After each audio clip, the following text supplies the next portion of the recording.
Go.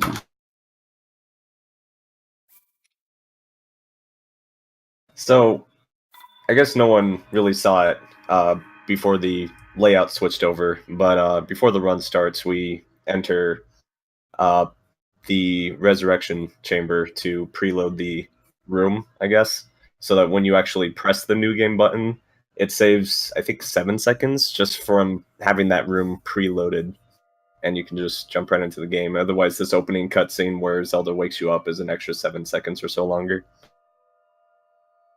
Yeah, loading the platform as well when you go over and talk to it, it happens a little bit faster. Usually on Switch as well, it instantly opens up and you can just kind of carry on with the game. But on Wii U, it needs kind of that preload to get going pretty quickly.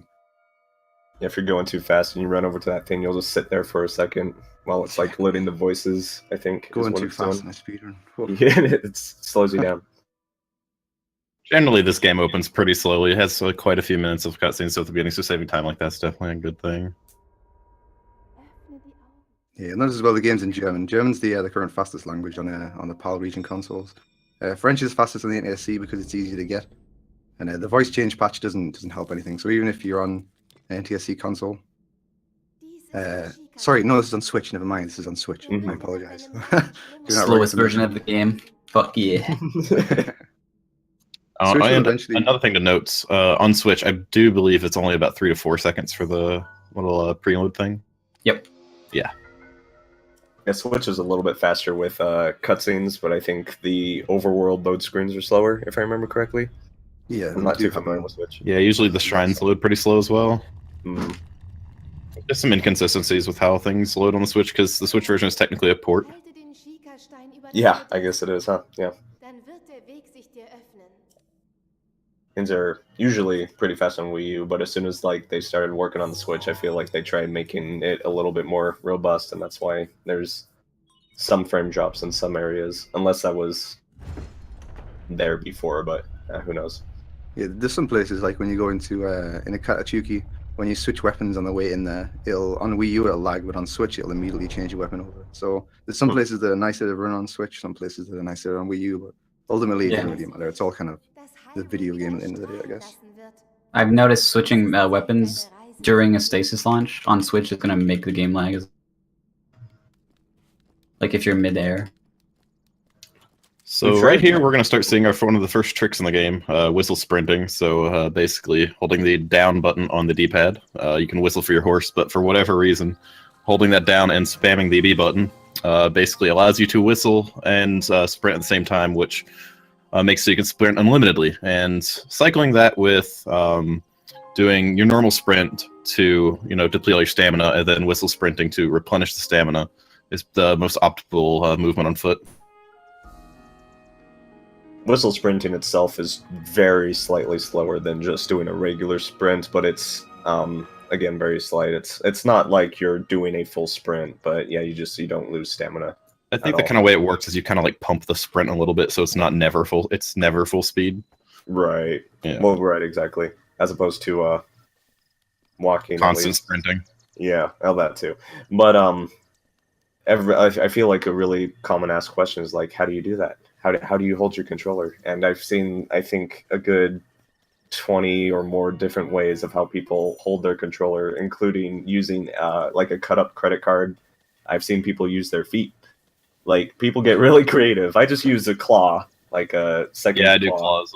And a lot of people on Wii U have actually been able to remap it to a different button, using one of the bumpers. Mm-hmm. So it's a little less awkward. But I tried doing that at one point. I couldn't throw anything anymore, and it freaked me out. So I had to go back to claw. Yeah. I've actually messed with someone's controller where it's done that, and it's very different. You get used to it. Yeah. So basically, the segment up here. Best. Yeah, I agree with that.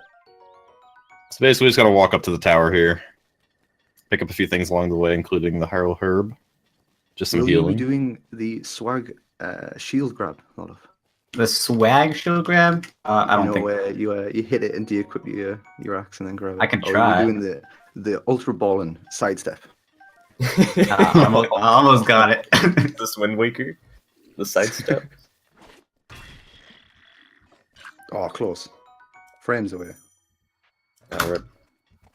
I've never got it, but I've always tried. Never works. I get it like half the time.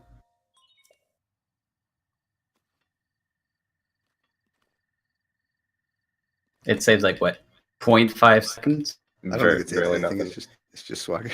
There was another new tech that I think was shown off at GDQ, where if you unequip your weapon during an attack, you just reset your character position or something. I don't really know how it works, but it like immediately unequips it and you can go to doing whatever you want. So that's another way to do it instead of jumping, but I think jumping is faster because you don't enter the menu.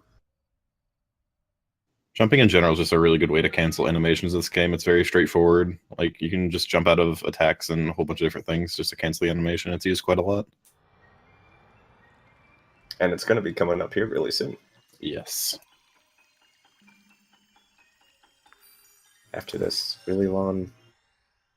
Really long opening cutscene. So I guess we could say if anyone doesn't know what towers are in Breath of the Wild, they basically give you the map of the area. Think of them like Assassin's Creed towers. Except Like that, but they don't give you all the quests. Yeah, that too. It gives you the terrain and some names of places, but it's good to know all these places. Mhm. Not really useful for speedruns, but for casuals, pretty good. It's useful for all towers. So what you just saw Loloup do there was he just jumped off the tower like a madman and just de-equipped his axe as he was falling. So how that works is when you're falling in Breath of the Wild, if you throw a weapon that you've got currently in your hand, usually it's a two-hander because they take longer to throw out of your inventory. If you de-equip that while it's in the middle of the throwing animation, it'll reset Link's jump height. So it'll think he's falling from the moment that the axe was de-equipped. So that's why he's able to fall quite a long distance and not get hurt. You probably won't see that very much. There'll probably be a couple more times you'll see that in the plateau, but once you get the paraglider does that for you, so you don't need that anymore. But it's a pretty nice swag way to get off that tower without having to climb down, which is rather slow.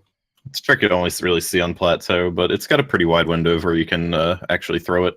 You just need to throw it in time so that it's still in Link's possession when you unequip it before he actually tosses it.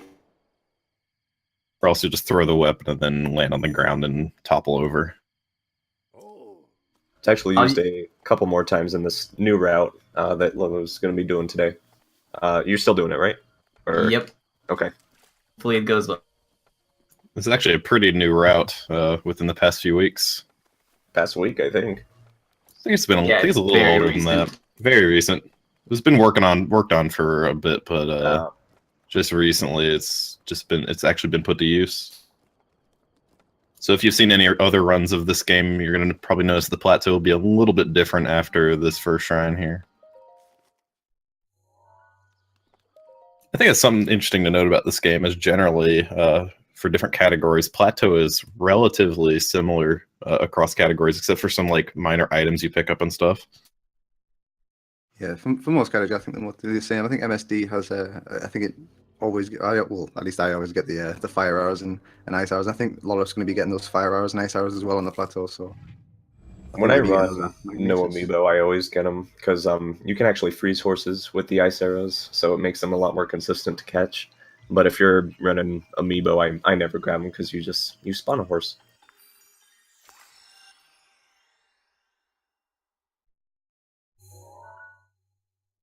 So this is the first rune of the four that are in plateau, Magnesis here. So this will be used in a few different places for a few different things, but it's not the most useful out of the four.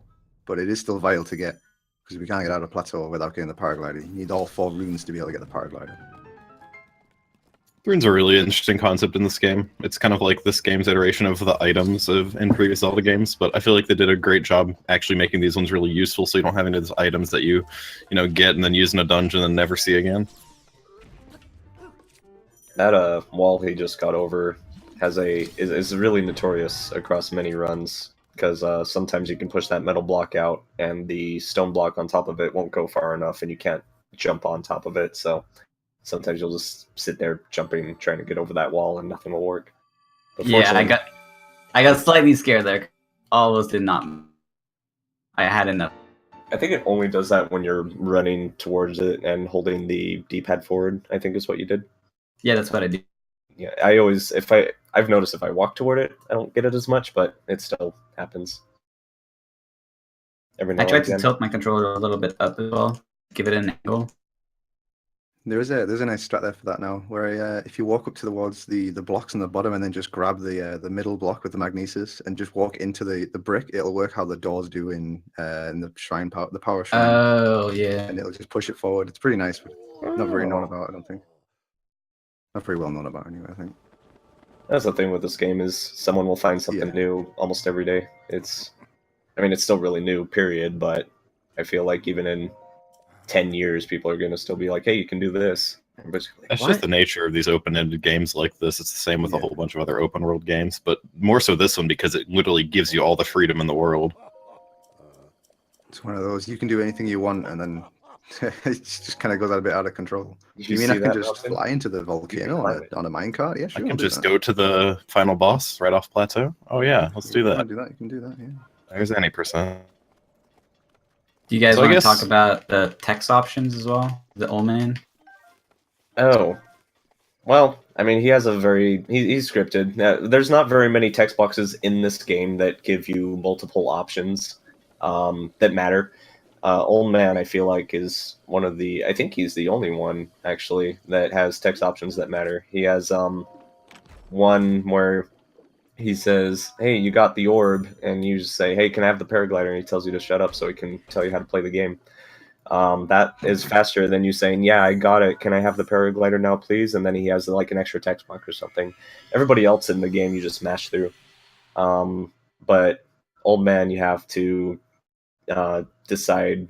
Well, you have to pick which text options specifically that are slightly faster. But it's not devastating if you miss one. But The That's big better. part of that, it happens also when you register the course for the first time. oh, that is master I always asks you miss if that you one. know how to tame a horse. If you keep mashing A, he's just gonna explain the whole process.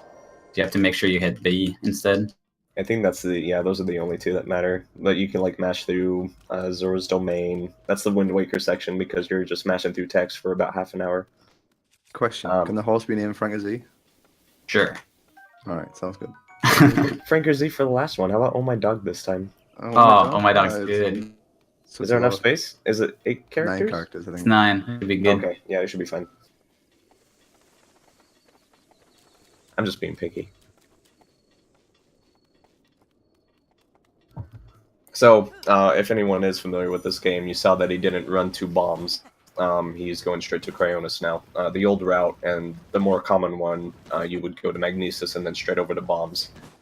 Depending on your version at the time, I think Switch used to do bombs first and then go to Magnesis, and then Wii U would go to Magnesis and then go to bombs. But this new route, you do Magnesis and then you warp to Shrine of Resurrection and you go straight to Cryonis. As you notice, he's really cold right now, and you take cold damage while you're running through this area. But with this route that he's doing right now, he's able to get to the Cryonis Shrine right before his hearts deplete. But did you ate one mushroom? Yeah, I ate one. You can do it without eating any, but it's really, really tight and it's Insanely really tight, yeah. difficult. Yeah. I almost got it there, but eating is. Yeah, it's definitely not marathon safe. Definitely not. It's more dependent on your shield surfing section. Mhm. Speaking of shield surfing, I guess that's something we should talk about real quick. Oh yeah. Pretty new thing for Zelda, but you can basically just use your sword as your shield as a snowboard, and you can the animation where you actually hop onto the shield actually gives you some jump distance. That's used in a lot of places in the run, and in combination with the Cryonis rune that we're going to see here, there's actually a pretty cool trick in this room with it. That I hopefully won't mess up. Yes, exactly. Yeah, you got it. Cryonis But- jumps have a bit of a timing to them. If I do mess up, there's a few other players I use it. Definitely Yeah, be able to it's join not a up. big deal if you miss it in this shrine. It doesn't save that much time to get it over not getting it. Especially when the dude on the left can always kind of like run forward, and if he runs forward, you'll target him instead of targeting forward. And Oh, yeah. so you just shield jump to the left, and then you try and de-equip your shield, and you're too low, and you fall over and hit your face on the ground, and it's not a good time. Really. Yep. That. So you can kind of see as the blocks are raising, they kind of have a little bit of momentum, like with that gate. So now he's going to use it with the shield, and oh man, shoot! And it actually Exactly. happened. Yep. Yeah, he's We like that. jinxed it. I shouldn't have said anything. I'm sorry. If you do you can do a shield jump at the same time that the block is rising up. You'll gain that momentum and gain, I think it's double height, and you can actually just jump up onto that platform and go straight to the exit instead of doing the bridge. I don't think that's going to be used anywhere else in the run. There might be a shrine. Do you do any shrines? I think you're going to go for the healer route one as well. Yeah, yeah. Oh yeah, there's one in there. Yep. There's also the one after the clock shrine that I do that. I think there's a mandatory shield jump shrine for an ice block in MSRTA near the one with the thorns outside of it. Near That's Yeah, Chair that's- Renta. Yeah, I wasn't that's sure right. if you did that one in this remember route or not. I knew there was one in that one.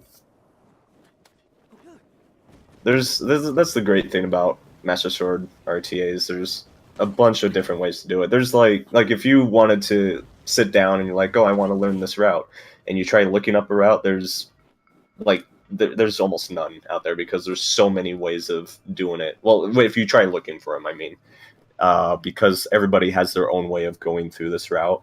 But in fact, Cece here is the world record holder, and I don't think you have a route written up, do you? I do have a route written up, but it's not good. Terrible. Yeah, exactly. See. Please don't bring the route into this. I don't know. Oh yes. But yeah, a lot of people will just sit down and watch other people's runs and think, oh, hey, this might be faster. And there's routes that do 2 divine beasts. There's routes that do no divine beasts. I'd say most of the runs will do Vomito, the giant bird in the sky.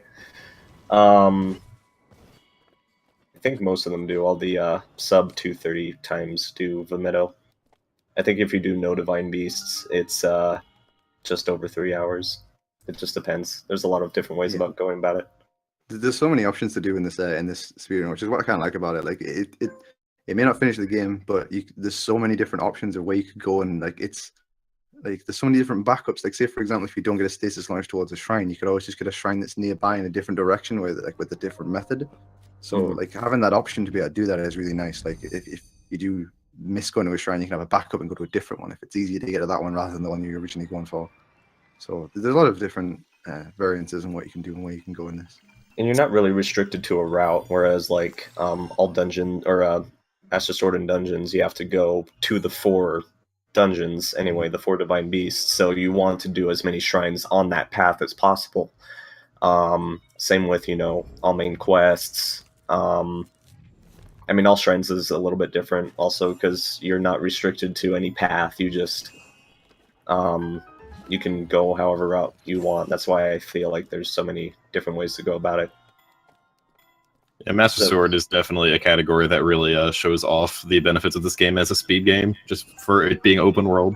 And it's one of the things I think really makes this game fun to speedrun, is just the amount of possibilities you have with routing and such like that.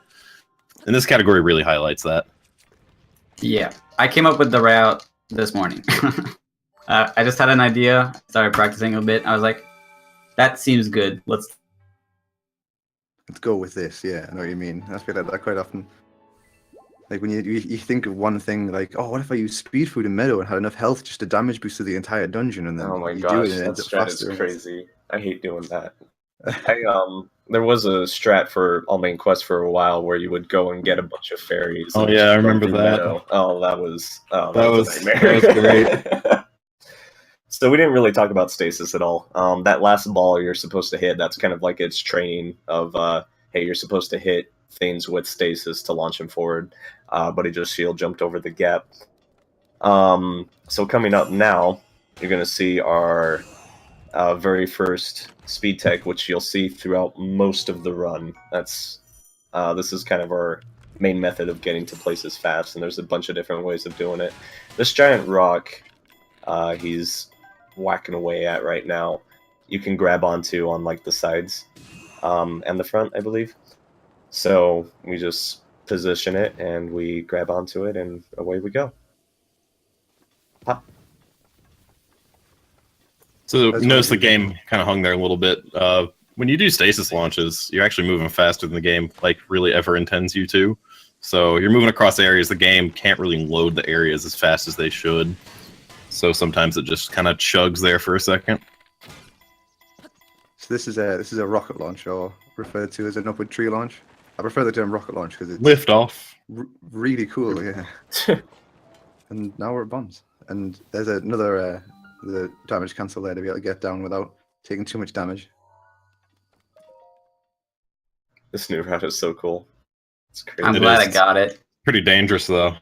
Yeah. Birch trees, some reason, not climb onto. The really There's- big pine trees are the ones that are nice if we're doing the rocket trees with, like the Mhm. more the thicker ones, because you can grab onto them a lot easier.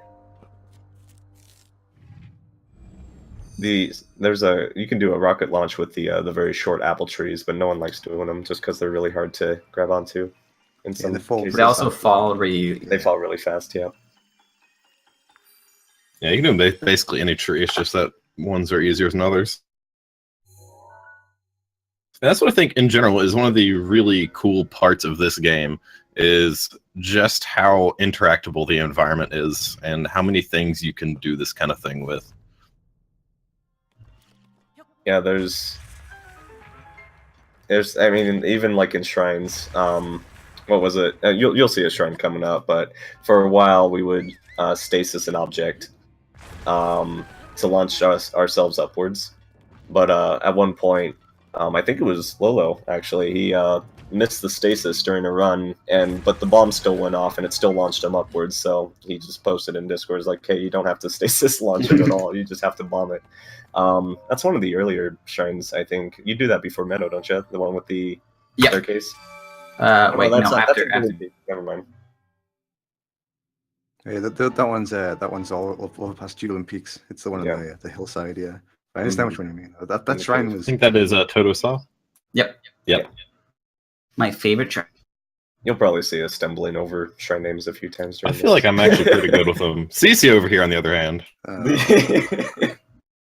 See, I remember them by puzzle names, and the ones that I do along the major routes, I remember their actual names. But yeah, other than that, I just question mark. He remembers them by funny names that kind of go along with the puzzles inside them, like Moakit. He just calls it Marble Madness. I don't know what to call it after these shrines. I don't remember. I can't remember after these. If you use them as split names, at some point you're gonna like remember them. Yeah, that's kind of where my memorization for them has come from, is on split names. Yeah. You always, at some point, you'll. Wait, are you? Oh, Not okay. getting the Switch shirt. I thought you were getting the Switch shirt. I got really I excited. could have. That's what I did during my You gotta be race. a moody teenager. Man. I'm coming for your world record though, kind of creep. So I'm try-harding a little bit. Let's do it. This is the world record stream. You're all watching it. What was your plateau time in that run, CC? It was a while ago. I'd have to check. Pull up your splits. I don't have splits. What do you think I am? Some kind of speedrunner? Yeah. Uh, Man, I screwed up. I've always been horrible at Plateau. Yeah. It's one of those things I don't even really bother to practice because I just hate it. A lot of top runners are really excited when they get like sub 23, and I'm over here like, yay, I got sub 25 for the first time ever. And I haven't done it Right? since. Yeah, literally Oh, same. You missed it. So Yeah, yeah, that's that's one of the okay. results of those birch trees not being friendly. It's just sometimes you slide down them and yeah. get Yeah, tilted. there is super a hard. like certain gradients the tree can be on where you'll run up it, but you won't actually grab onto it, and you'll just keep running up it as if it's like a normal slope that you can't grab onto. And sometimes by the time the time is run out, you won't be able to grab onto it. Like, a lot of tree launches in this game are like, if you don't get the timing to freeze the tree just right, it's not going to work. So it's really quite tricky to get rocket launches down consistently. So it's not a big deal that he missed that. It's just a case of climbing up the ladder and going to get the paraglider. It's actually around also 20 possible seconds to on. stasis it too soon. If you stasis that tree too soon as it's falling, and you do your whole stasis launch thing, and you launch up to the tree, it'll just fall downwards like you didn't Like, he'll touch just it be at all. sitting there on the tree and just falls down. It's really disappointing. Yeah, it's You it's think pretty everything's soul-crushing. good, and then it doesn't go. Like, yes, I finally got it. I'm latched onto the tree, and it just like, nope. Daddy There's Nintendo actually a said couple no. of those launches of the trees and some other categories. I know there's one in All Main Quest that you have to do. You have to actually shoot it pretty far up, and it's really easy to mess up the angle with it. For the Zora's Domain one. Yeah, that one. Is it the one going to Zora's Domain or the one going to Ruta? The one going to Zora's domain. Okay, yeah, that one's about as thin as the birch trees. I think that's So- about as bad as they get, to be honest. What you saw there is him. If you take off your shield as you're doing like you're going into your shield surf animation, if you take it off while he's landing on it, Link will ragdoll because he has nothing else to land on, so he'll just face plant. What that does is it resets his, I guess it's called a ragdoll state, and allows him to do a stasis launch, which he's about to do here with this tree. It's pretty likely that even without ragdolling, he could still do these launches, but it makes it a lot safer. There's a chance when you do these kind of stasis launches without resetting your ragdoll state, where you'll get hit by the object that you're stasis launching off of, and you'll like go into a T-pose for like half a second, and then you'll just fall straight down and just take the damage. Whereas if you reset your ragdoll state, you'll actually go flying instead. It's more likely that you'll go flying at least. Yeah, That also can happen with bombs as well. I know in some shrines where you do damage boost using bombs, you can just like get that weird T-pose thing and just fall straight down instead of getting hit over. Yeah, getting that T-pose will also reset your physics. So if you hit yourself with a bomb or hit yourself with a tree or anything like that, that'll also reset your physics. So the stasis launch will always work second try if you didn't have a good state of physics when you first tried it. So this is a fun shrine. I like this shrine. So what he's going to do is going to put a bomb underneath it, and instead of blowing up the blocks, he's going to run off the side, open his paraglider at the last moment, and get through the tiny little gap that's on the side of that shrine. It's quite tricky to get a hang of, but once you get that, it's a really nice, satisfying strat to get. That saves you from having to blow up the blocks at the top. Yeah, the best part about these runs that use shrines in them, I don't think any of these shrines will use the intended strats for. There's maybe one or two, and those were like magnesis and bombs. But There's yeah, the test of strength, I guess. I'll kill the dude that's instead. intended. Yeah, a lot of these, there's lots of different ways around it. I think Nintendo themselves said during an interview is they designed a lot of these shrines around the idea where there's multiple ways of completing them.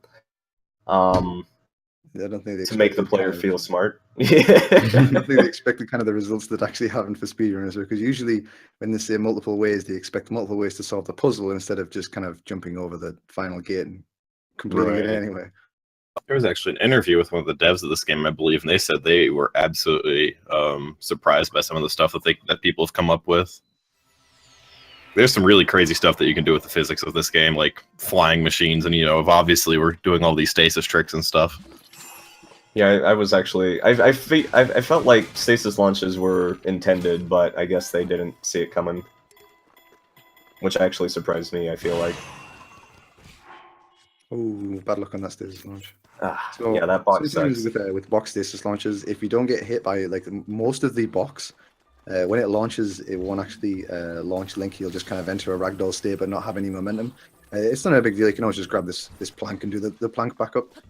Some people like use the plank just solely because the plank is quite nice to use, but it is a lot faster to use that box there. So I'm quite impressed that he went for that in a marathon. But kudos to him for going for that. The plank is like using a tree, isn't it? As far as like the Basically, I think. window is. Yeah. The window is pretty consistent. Yeah, that's much nicer. I should be using that plank. So what he's going for now is a 4-speed horse. This little patch of horses that he's going into here. Basically, the game will spawn horses based around like a little pool. Like there's a little flag in here that will spawn a set of horses. This specific patch here will always have, well, not always, it's most of the time, will have a 4-speed horse in it. So he's trying to grab a horse here, and he's getting bodied by these bokoblins. He didn't get it, unfortunately. The 4-speed horse would have 3 stamina, but are you still gonna just go with this horse then, Lolo, or are you gonna try another one? No, Yeah. I'll keep this horse for now. Are you going for I'll go for the 5-speed horse. 5-speed? Yeah, Yep. 5-speed. That's So there's a part later in the run where he's actually going to go for a faster one that's in a nice location. We were actually just barely talking about this, like, Yeah. not even 10 minutes before we started here.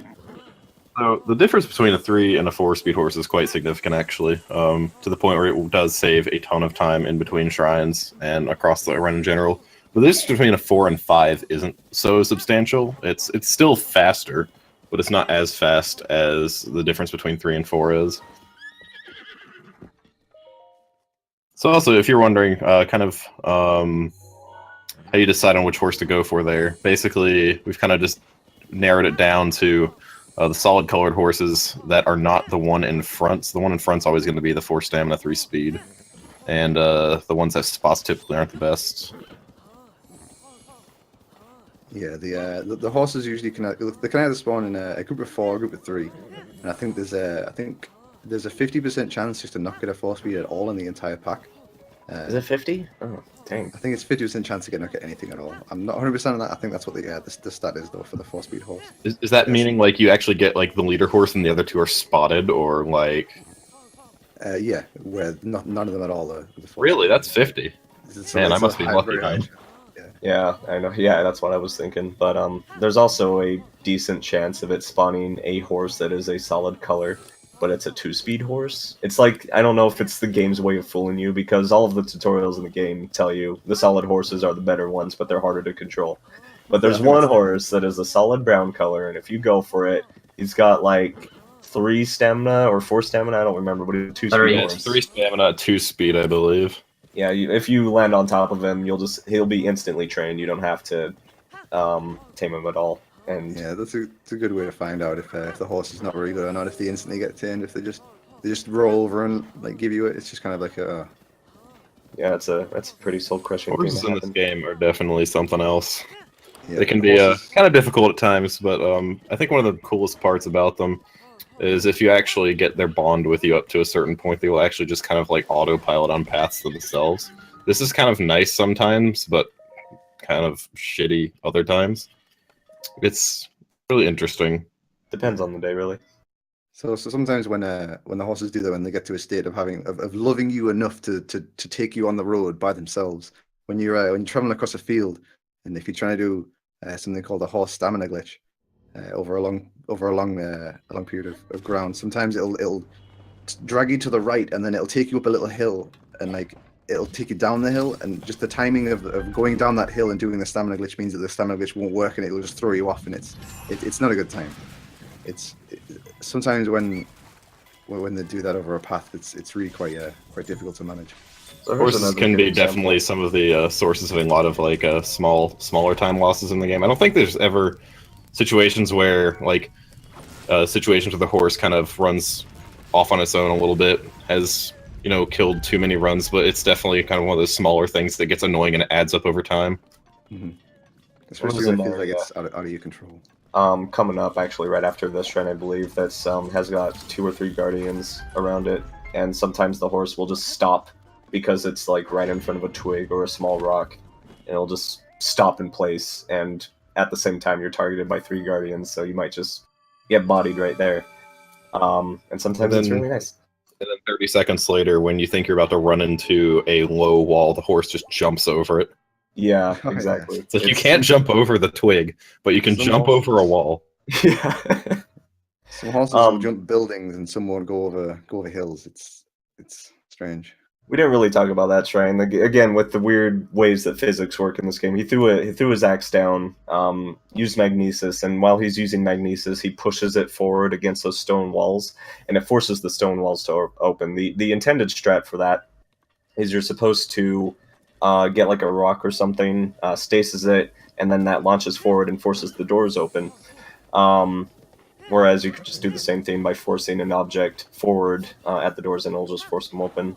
There's a bunch of different ways to do that last shrine. I think how that works is when you walk into the door, when you've got a hold of something about Nisa, I think Link's weight is increased by exponentially, so he can actually push the door open like by himself, because that works anywhere with something that's really heavy. If you walk into something really heavy with stasis set enabled on any object, Link's weight kind of gets increased. I think so. He's like an anchor per se.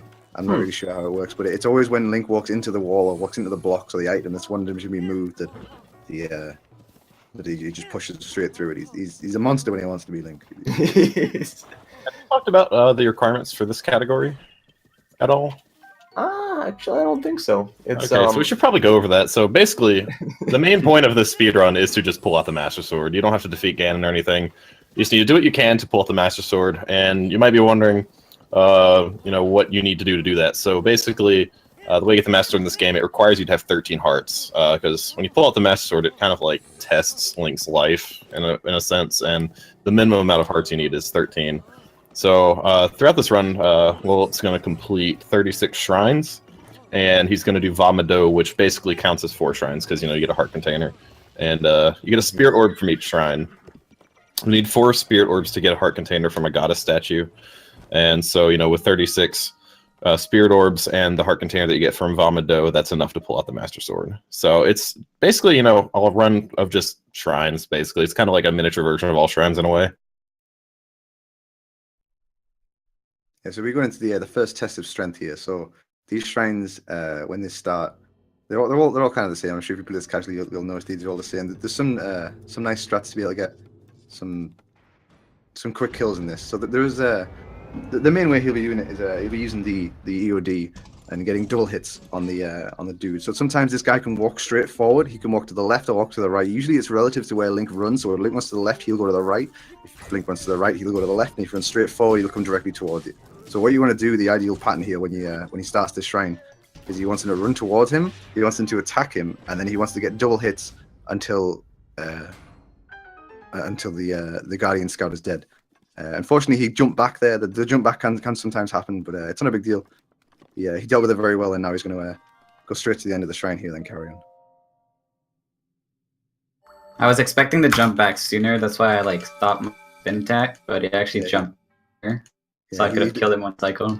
Yeah, he does that quite often, where he baits you. He looks like he's not going to attack you, so you kind of expect the jump back, and then he just kind of waits a little bit, and then attacks you, and then as soon as he attacks, he jumps back. He's not a nice guy.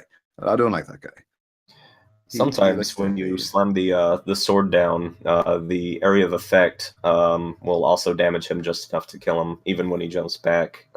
Sometimes he still jumps too far, so it's not worth it. But that's just from my experience. It just kind of depends. I think that shockwave does the same amount as as the item that you're using to do the shockwave. I think I'm not 100%. Yeah, it does a lot of damage.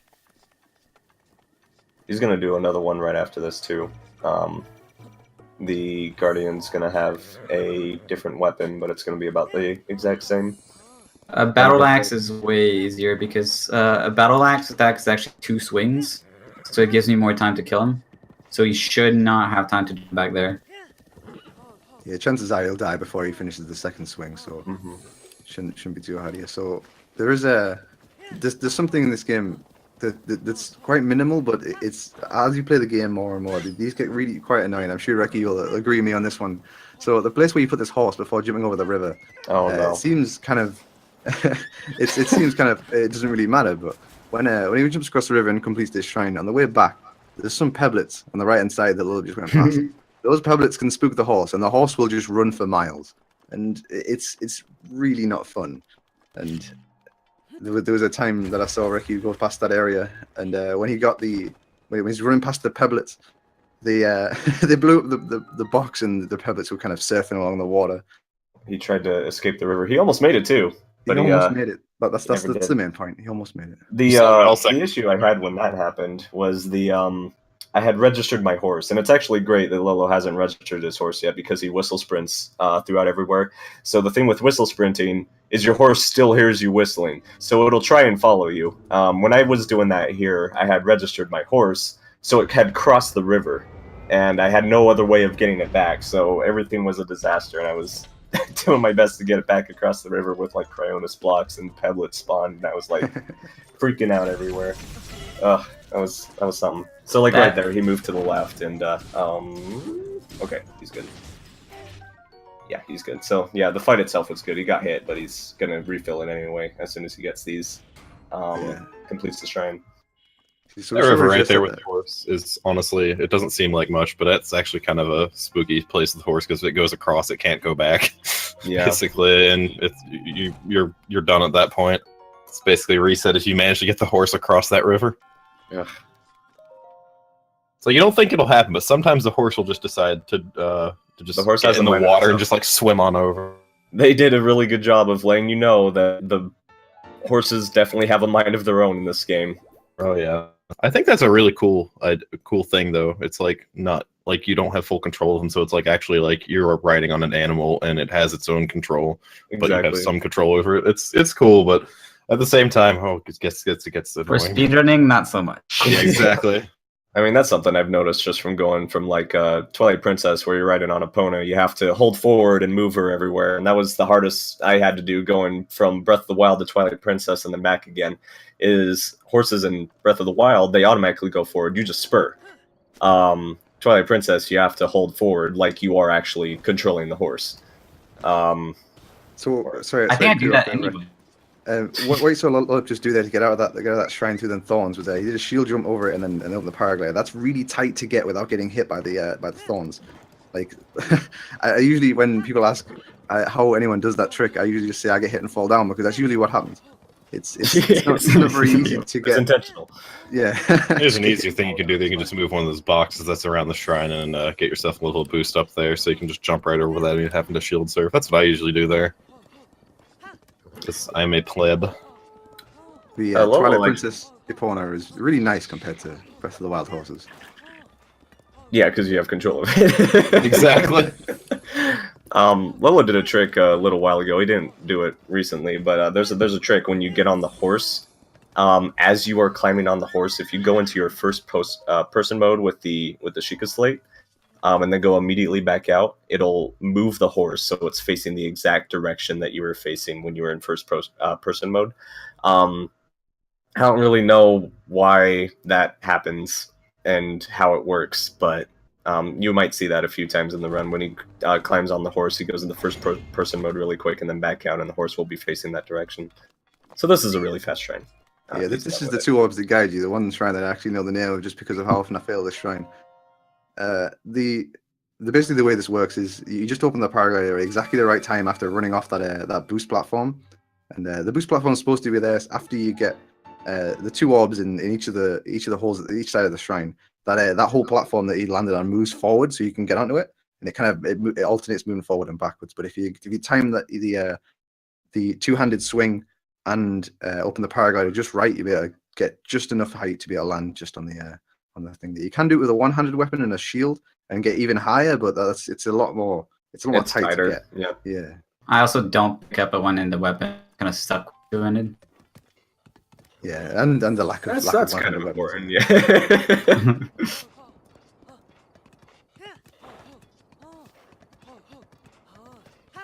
So this next strat has a pretty cool strat to it.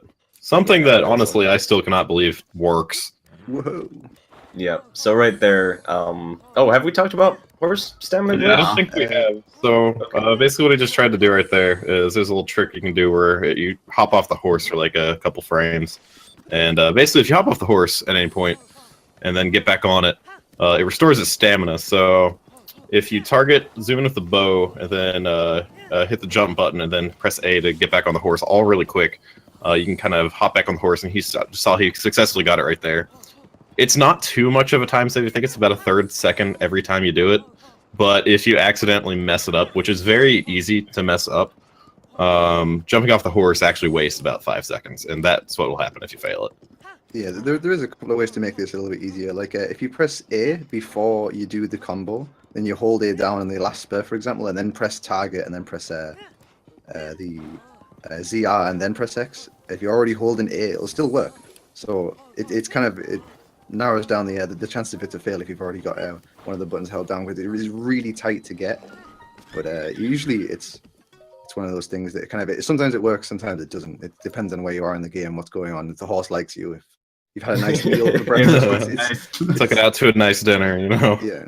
I think it definitely makes it easier, like pressing the buttons in the right order with it. Like I know if you pull out the bow before you target, it usually messes it up.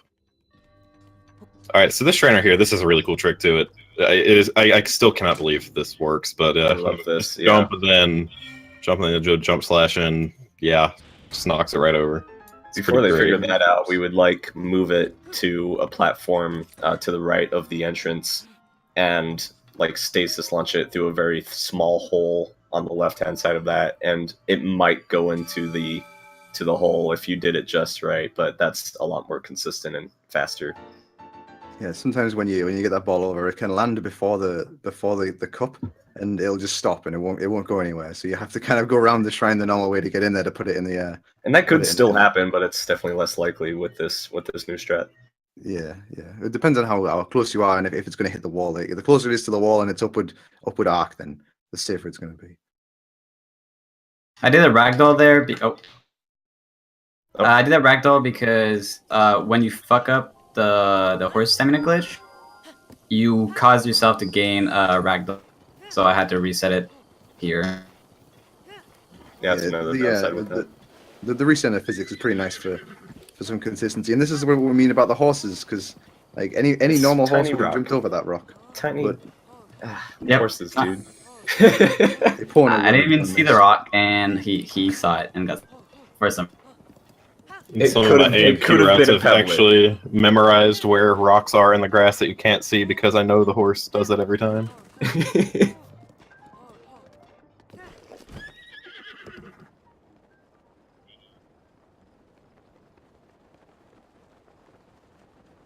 Good, all right, thanks, man. So this shrine is wonderful. It's so nicely hidden in the game, and it rewards you so well for finding it by just giving you a shrine. Really, I don't think there's a shrine quest actually attached to it either. It's just kind of hidden in the mountain. Yeah, I think this was the last shrine I did casually because I actually had to pull it up.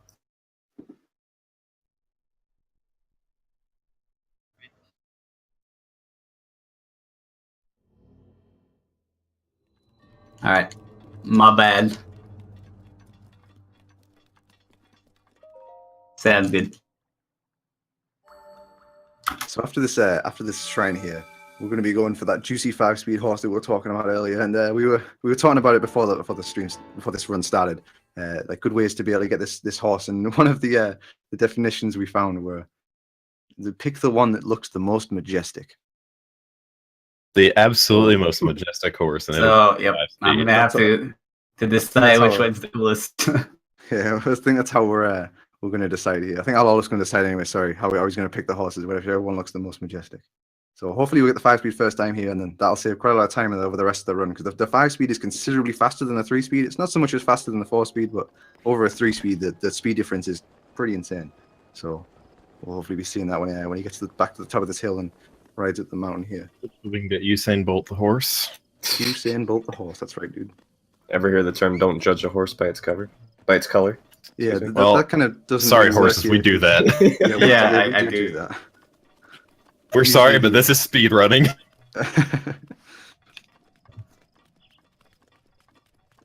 See, like this horse right now it knows like what's gonna happen. It knows it's about to. He's already mad. He's leaving. Yeah, he knows he's gonna leave soon. He's feeling a bit blue today. It's like my brother and sister horses have told me about this spot up here. This is where they get the faster horses. We know where we're going. It's like taking your pet to the vet. It knows. It just knows. That's actually. Oh no! The shoot. Oh jeez. Oh, you're good. Oh no! Oh, I think it was I think that's a 5 stamina. Yeah. Right, so in this location, you can find horses that are the 5-speed, but you can also find one that are 5 stamina. And we think the ones that are 5 stamina, they are the ones that require you to have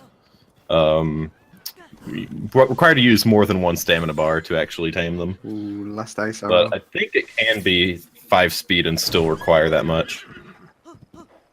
I was not gonna go for that one, but then I saw him running back to the leader, and I like, that's the fast horse. That's a 5-speed. Well, the majestic one. You can always tell. Well, I mean, you can't always tell. My old way of telling was when you spook the horses, one of them runs slightly faster, but I could never actually tell which one was which. I didn't think that actually worked, but kind of go for one of the solid ones and pray for the best. Yeah. Start praying. Yeah, so we're gonna be on a arrows because of that though, which I kind of need, so I'm gonna have to buy some extra. So we're going to be moving on our way over here to the Panther stable. So there's a couple of things we need to do at the stable. One is we need to register the horse so we can use it later after Meadow, because we'll be going towards the Master Sword and the Lost Forest. Sorry, Lost Forest? What am I talking about? The Korok Forest.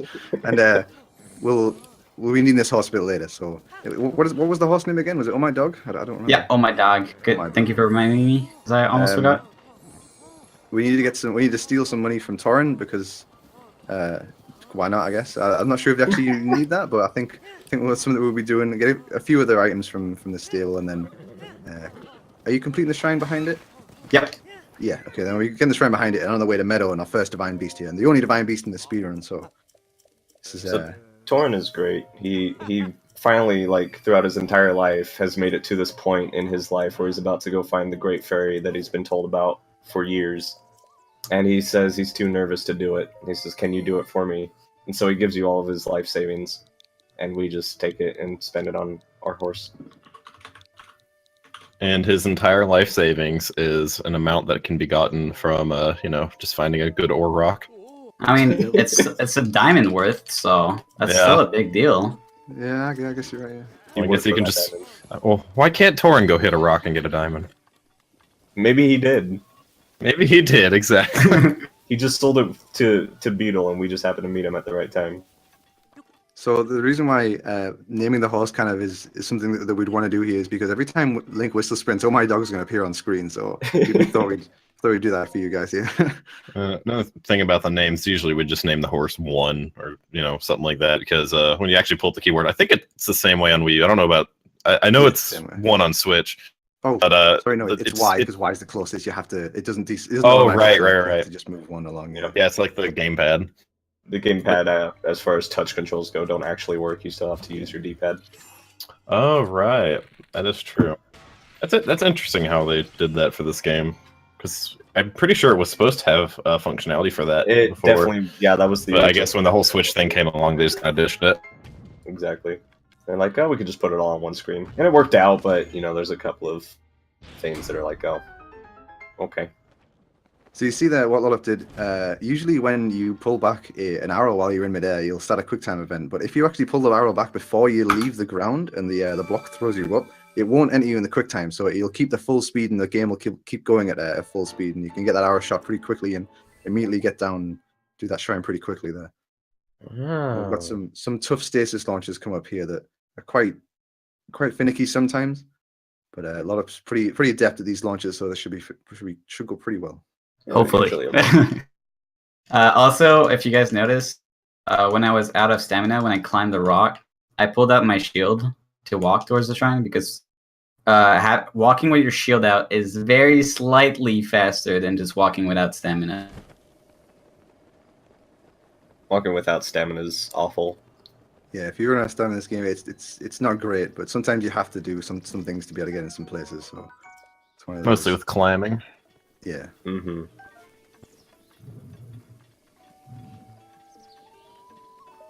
So some interesting things he's going to be doing with the wood later on. Don't see that picked up in many other categories. He is doing a shrine. Well, I guess we'll see it when we get there. Yeah, no spoilers. We'll get there. So we've got some, one of the, for me, this was the hardest stasis launch in the entire game. It took me almost 3 years, 100 years, however long it took. It was a really long time. This launch is really quite finicky because if the way that the log's set out, it sometimes can go a bit too low. And it's really close to that tree. Yeah, so if it goes too low, I'm surprised. That's one of the ones I get pretty easy. If it goes too low, you can either hit the tree, hit the ground, and not go too far.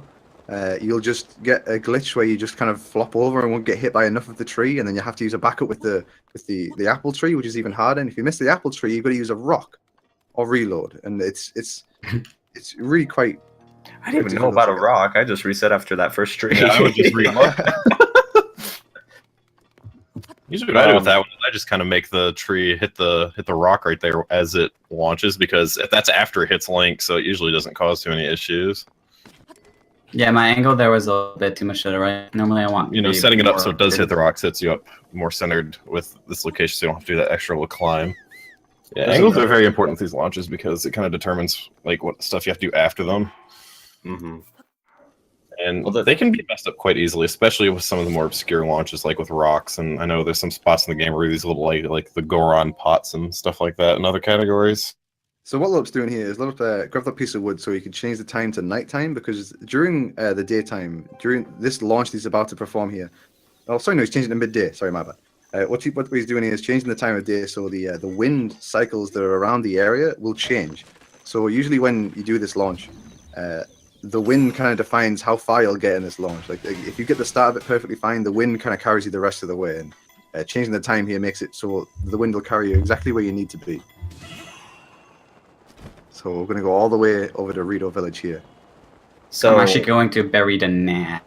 Oh, are you? Oh, okay. First, yep. That's why I changed the time, not really for the wind currents, so the shrine is active when I get there. Right, for the proper wind currents in this area, you want it to be night, and that'll carry you all the way to the third platform on Rito Village. But here, yeah, he set it to midday so that by the time he gets here, this little heart in the middle of the Rito Village tower thing will be right over this platform, which is the requirement for the shrine quest, to put some sort of fire on top of it, and then it'll spawn the shrine. You could also do it with like a torch or something. You can do it with a lot of different things. I think you can, anything that'll set on fire, you can do it. I think you can even do it with an arrow that's on fire. It's actually a regular arrow works, but not a fire. Yeah, not a fire arrow. Yeah. Like a lit regular arrow. That's funny. Lit. So this shrine this shrine's a joke, basically. So what the game intends you want to do here, this shrine has a cannon inside of it, and what it wants to do is it wants to put a bomb inside the cannon and fire the cannon, and this shrine can just be bamboozled in a sense by using a bomb arrow on the final platform, and the camera goes a bit crazy.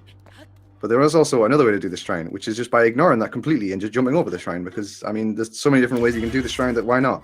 That's it. I think this is the first damage boost he's done so far, right? Mm-hmm. Yeah. So we can talk about that a little bit. You basically you can chain this together with a whole bunch of different things, but basically what he did there is after the shield surf, he unequipped his shield, so it allows him to use runes, and then just double tap the bombs or mash whatever as fast as you can, and it explodes a bomb at the soonest time it can, and just knocks you right over. Yeah, I think Link's been practicing for his gymnastics for the Olympics, because there's a whole bunch of different ways you can use bombs to launch yourself to some pretty crazy places. You can chain them together with cryonis jumps. You can even do this weird thing where you place a square bomb on the ground and like jump backwards twice, and then jump forward, shield surf onto it, jump off the bomb, and then explode the bomb. It's like there's so many things you can do with it. It's kind of crazy. CDI launch. Yeah, basically.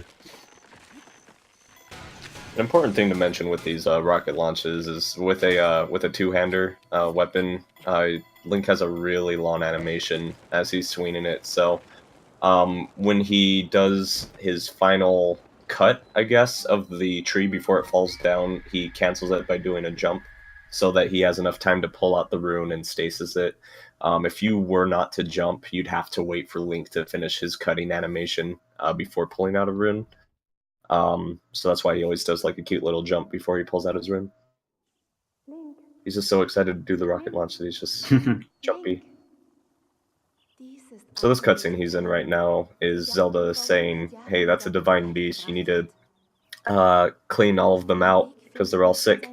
The reason she tells you this here is because we didn't go talk to Impa like the king told us to do. And normally Impa's supposed to tell you, hey, you need to go clean out all divine beasts. But since we got to one before going to Impa, Zelda has to tell us and say, hey, you need to do this. Yeah, we don't even go near any of the areas that Impa's in. I think somewhere later in the run we go kind of near it, but we don't need to go to Kakariko at all for anything in this run. Imp is actually really interesting as like a kind of a key item, I guess, for the run or for the game. Period. The three divine dragons that fly around Hyrule will not spawn until you talk to Impa. I don't know why they locked them behind her, but that is a really major thing. For some runs, you have to go talk to her first. Yeah, she's a boss. She's got to be a boss. It's the only reason. DLC 2 last boss. Impa with 3 dragons. I think Naedra will still be on top of the mountain.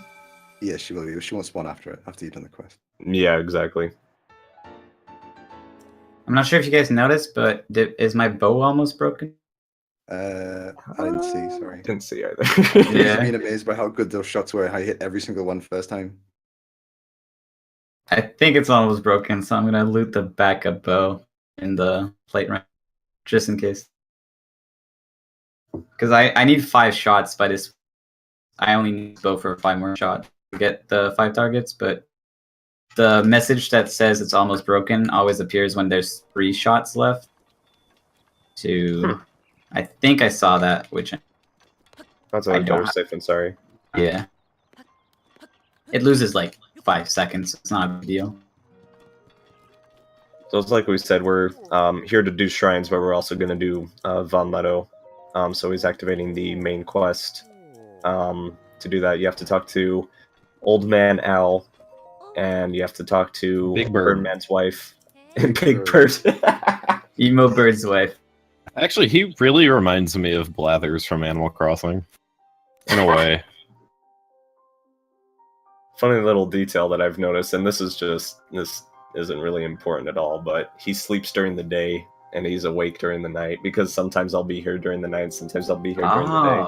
And I wonder why he does that. It's because he's an owl. That's interesting. I never noticed that.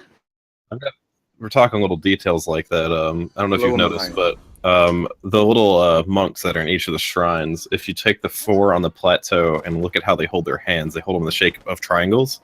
And 3 of them hold them in different places. Well, no, all 4 of them hold them in different positions. So if you put them all together, it makes the Triforce, and then obviously the 4th one's the one in the middle. Huh. It's a really small detail that a lot of people don't even really notice, but it's there. I just love how much thought like that kind of stuff that Nintendo put into this game. There's so much of that. Do you know why the plates that the Rito use aren't circular? That really bugs me. I'm sorry. I don't know why, but it bugs me. Wait, Well, I don't think they use plates at all. They're birds. Yeah, they use plates. There's plates in there. There's cups and stuff, but none of them are circular. They're very humanized birds. Well, I mean, but they're birds. No, it doesn't. I feel like never mind. But they have plates. Why would they have plates if you use them? I mean, the bird Decoration. loves salmon manure, right? You need a plate to do that. How do birds talk? They don't have lips. Beaks. With their beaks? Yeah, but they don't. They can't make like F sounds and Telepathy. that's much more believable. I'd go with that. Yeah, I'm down with Telepathy, and they move their beaks to match it. Like if we're talking about small details. How do they use the cup? See, look, Phantomorph gets it. Like this is a real problem, Nintendo. Yeah, we need answers to this, Nintendo. Please help us. Right. Someone mentioned today, like, how does Cass do the accordion with no thumbs? You blow my mind here, please. I'm just saying. At least in Wind Waker, they just delivered the mail. Are you sure he doesn't have thumbs? I mean, emo burb dude, what he'll do is he like thumbs up you when you Oh, you're right. Holy crap. Yeah. They have like How super about that? thumb feathers. Thumb feathers. There you go. Spade noticed my awesome there, because you can't turn using a paraglider unless you use bullet time. Oh yeah. You can turn 180 degrees if you use your bullet time there. Also, just turn around right before you jump onto the first. Yeah, that's what I do. Yeah. There's a couple of different ways to get that work there. So you can also, while you're midair, if you pull out your weapon and start throwing your weapon, that'll also turn you around immediately. But you don't get the quick time, so you will fall quite fast, and it's quite hard to react quickly from that. So bullet time is kind of the easiest and quickest option to be able to get straight on those. I just think in general, with these kind of things, how we're all just like, oh, I do it this way, I do it this way, I do it this way. That's just kind of like the beauty of like how many different things you can do with this game. It's not like a speed game where you're locked to a whole bunch of very precise tricks and they all have to be done basically the same way. You can do it basically many different ways and it's still really viable. So there he cooked his sun shrooms. Cooking 4 sun shrooms gives you a level 2 cold resist for 10 minutes. It's a couple months old, I guess, but previously we would get the warm doublet. In German, it's called the Winter Whams. It's called Winter Whams. I don't care how it's actually pronounced, but which would give you a level 1 cold resist, and then you would cook chili peppers to get through Meadow. But someone was like, "Hey, you can just buy these sunshrooms and cook them all at once, and it'll give you the level 2." So you just do that and run through Meadow. Do you go through Hebra at all anymore? Nope. Okay, so you won't. I need skipped Mechara.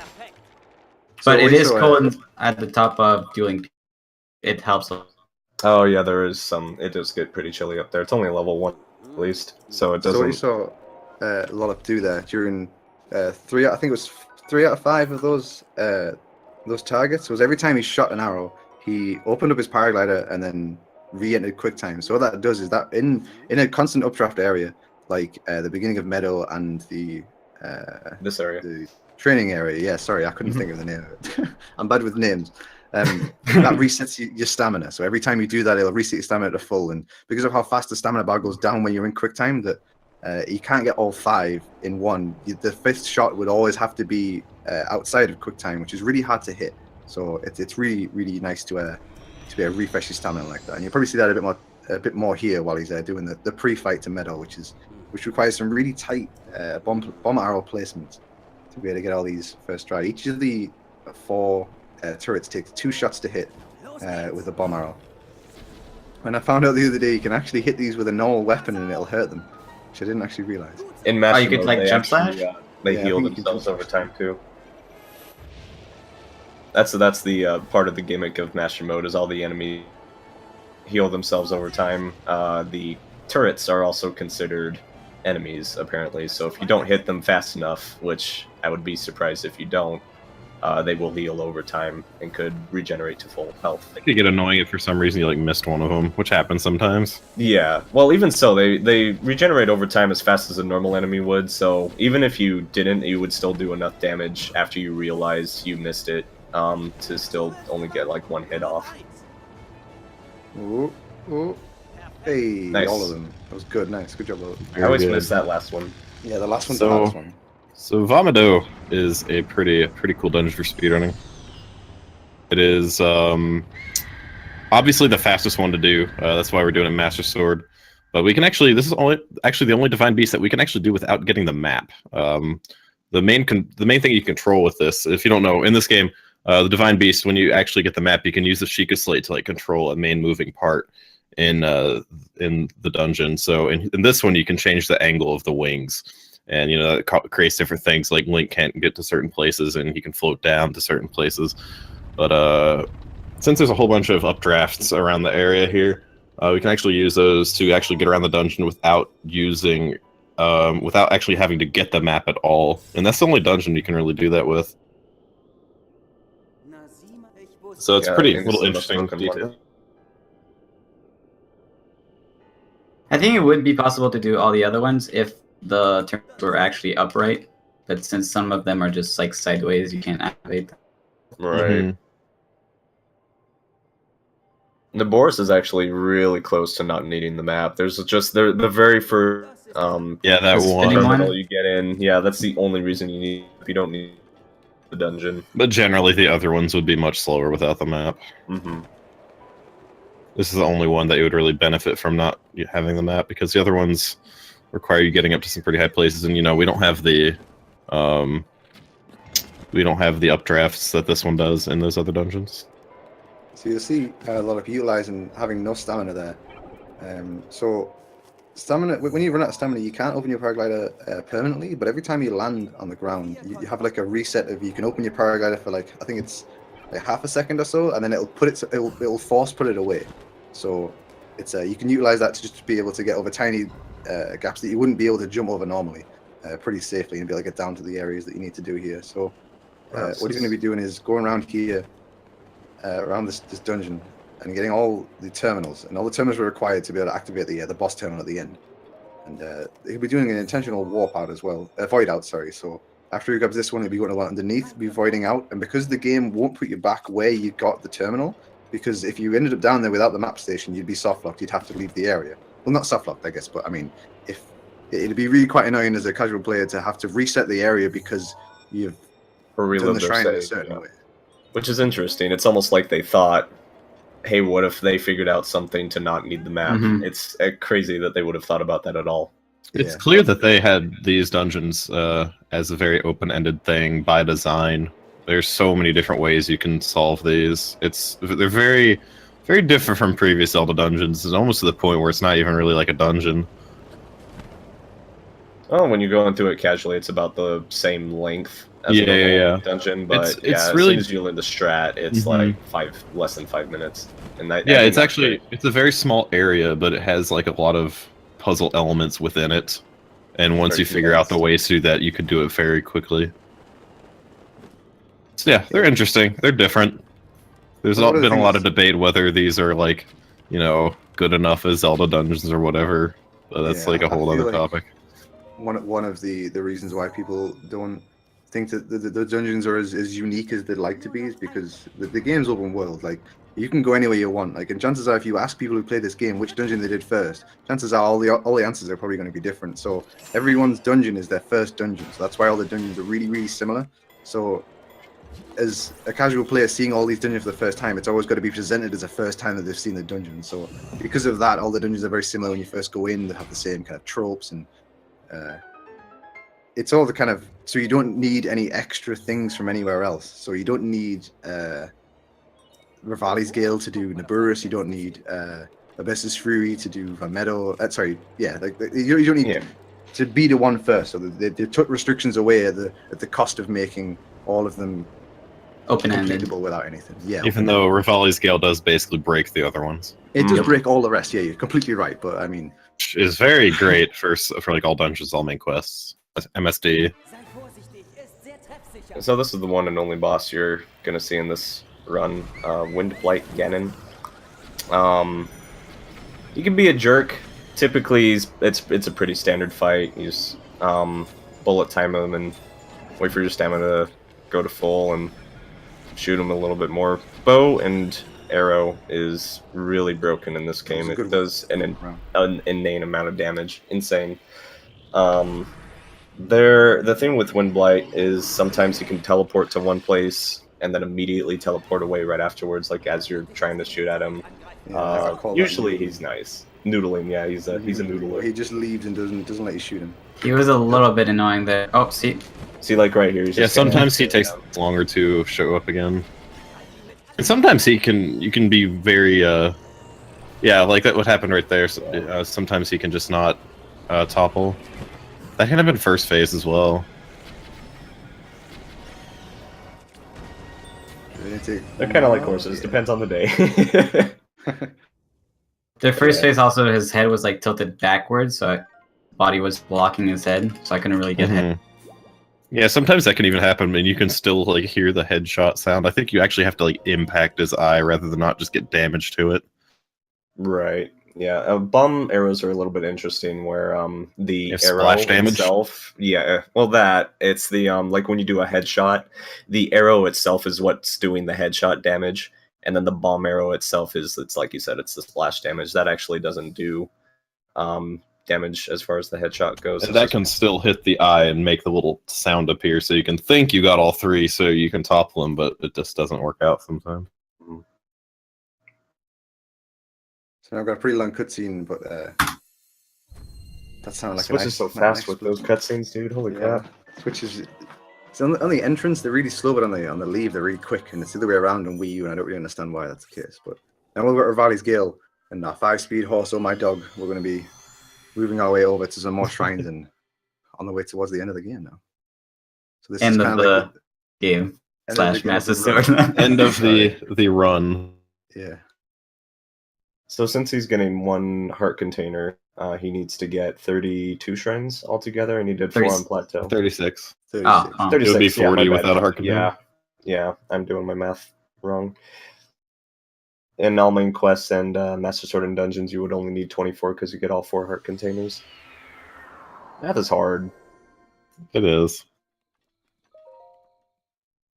So this, I think the strat that Lars going to be using here is actually found by our dear friend Recuse right here. No, he's doing stasis. I'll go for it. Whatever. You'll go for it. Okay. I mean, since you said it, might as well. It's so easy and free. It's beautiful in every way, and I love it. Everyone should do this strat. Well, I just remember. I mean, I got it from the idea from that other shrine that you didn't need to stasis. So I was like, oh, You just go flying. Whee! There are so love many this different ways shrine. to do this shrine. I know so many different runners do it different ways. See, that's the thing too, with so many different ways to doing anything. I'm pretty sure the three of us, me, CC, and Loloup, all do that like different ways. Because I still do like the older one where you put the bomb underneath it. I normally use stasis and You do it Yeah, like it's a one of the small metal box launches, upward yep, launches. just straight up in a box. See, if you do it that way, it's more guaranteed where that box is going. Whereas if you throw your bombs down and then just the box on top of it, it usually goes a different direction every time, from what I've noticed. But you'll always be high enough to make it to the platform. But the direction it goes, That's Bonk. still look out for the hay, dude. I think honestly in that shrine, the main reason I still do like the older strats because I think it looks cool when you get those style points, yeah.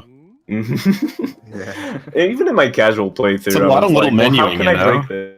Looks And cool. I wanted to I tried like holding on to the box and stasis launching across like one of the higher platforms in my casual playthrough, and it didn't work.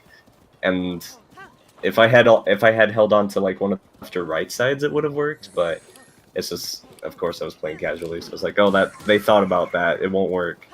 Nintendo's smart. Nintendo. I think Daddy in got me. general with this game, once you actually learn like the little tricks for speedrunning, playing the game casually but using those is hilariously fun. Mhm. So There's we've so got- much more to the game than what you see in speedruns, unless you do something like all shrines are 100%. So we've got a shrine here that's coming up. It's really difficult. This was one of the ones that I've died to at least 100 times. It's one of those that if you don't get right first time, you'll never get it again. It's really quite one of those. I don't think Oh, anyone that's does the intended strat for this shrine. Even Yeah. casually, I didn't know there was like an intended strat for doing this. It's just funny. This shrine is weird. Alright, so we gotta make sure he gets this right here. This is very tough. It's frame perfect. This Frame paraglider right perfect. here. Oh my Oh, god. I'm sweating. Oh my gosh, he got it. Oh, he's almost done it. Good I thing I was gonna say, brought it's not God. over yet. Holy crap, dude. He did that without even safety saving, man. Wow. So for sure that was definitely the first shrine they wanted you to do, getting off a plateau. There's like no question. All jokes aside, I had my sister play Breath of the Wild when I went to visit her last week. She couldn't do the shrine. Oh no. She couldn't do it. She kept pulling out the glider so late, and she'd just be so low to the ground. She was sitting there for like I think 30 minutes, and I wasn't paying attention. I look up, and she's in Bosch College, just failing it over and over again. I'm like, "You're my sister." I'll have you know I speedrun this game and you're a disappointment. It doesn't run in the family, apparently. Yep, see right there was the was that first person slate thing to turn that horse around. The horses will almost all the time get really spooked by those bokoblins and turn around by themselves, but that one it didn't care. It was like, I don't care about no skeletons. I mean, sometimes it's just gonna run backwards, which is really annoying. Like it's gonna go further back, and I have to chase after it. Of course, the horse jumps over that rock. I was gonna say Yeah. it was fine for that rock. It's because this one's a 5-speed, so not the 3. I think over the course of, speedrunning this game for multiple months, you start to get to the point where you have a horse that you're like, this horse is a great horse. So I like this horse, I'm going to make it my pet. When you were doing this run earlier, I feel like it was daytime by the time you were about to climb Dueling Peaks. Does that mean you're going really fast right now? I'm plus 10 seconds, PB. So it's about- not really. Hmm. I don't remember the time since I've only like done this. I just remember you walking Times. up this mountain and it was day. Maybe I'm wrong. I thought it was daytime. Ooh, those rocks. You can get hit and get accidental stasis launch with these rocks. If you get hit and then try to like save yourself with a paraglider, you're actually get like thrown back even. So I think here's the funny thing about those rocks is you can actually see them pop in. Yeah. Down. It's like it was snowballs, I think, on Plateau and a few other places as well. You can just see snowballs spawn. There's no enemies up there or anything to push them now. It's just like, oh, hi, snowballs. Okay. If you go from the Rito stable going up to Hebra, there's some rocks that'll spawn up there. I don't ever see them spawn though, and they just land on the ground and come flying towards me before it's too late. Yeah, I feel like it was not nighttime when I did this. There was some kisses though. I do remember kisses. Oh, maybe it was becoming night or something. Or I'm just crazy, I don't remember. So at the top of this hill, we're coming up to the only two shrines I actually know the name of, Shiva Neath and Shiva Nia. And that's only because of how often did I forget the solution to this puzzle. Because this puzzle, unless you know the answer to it, unless you know the answer the first time you run in there, you need to go to both of them to recognize what the solution is. And for a casual player, you need to go to both of them. But as a speedrunner, we already know the answer. But if we don't have the answer written down, it's kind of one of those. Oh wait, I need to go check what's going on here. Yeah, I have it So written down on a notepad. I have it written down as well. I just have a little pictograph showing like a picture of a shrine on top of a mountain, and then shows the solution, and then I have a second picture of a shrine in a mountain with the solution next to it. So I don't remember names. I just remember where this is. Also a very dangerous shrine that you should never ask your friend what the combination is for it, because they will tell you the numbers, and they will tell you it with their orientation that they know it in. For me, it's 24215, which would be completely different for somebody else. You actually, I think you were told me that before, and it was not working. I remember that. You just got like it just depends how you look at it. You're like, this isn't working. I'm like, where'd you even get those 2 extra balls from?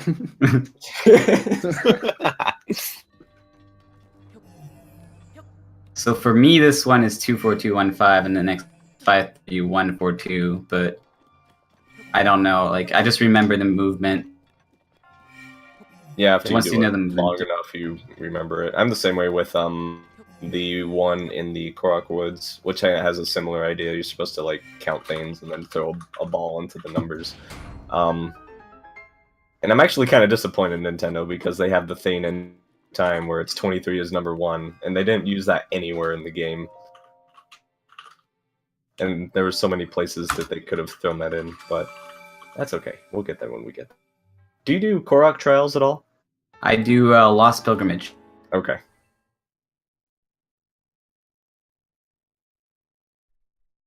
Because the Wood Trial has a scene like here. It takes like 30 seconds to load.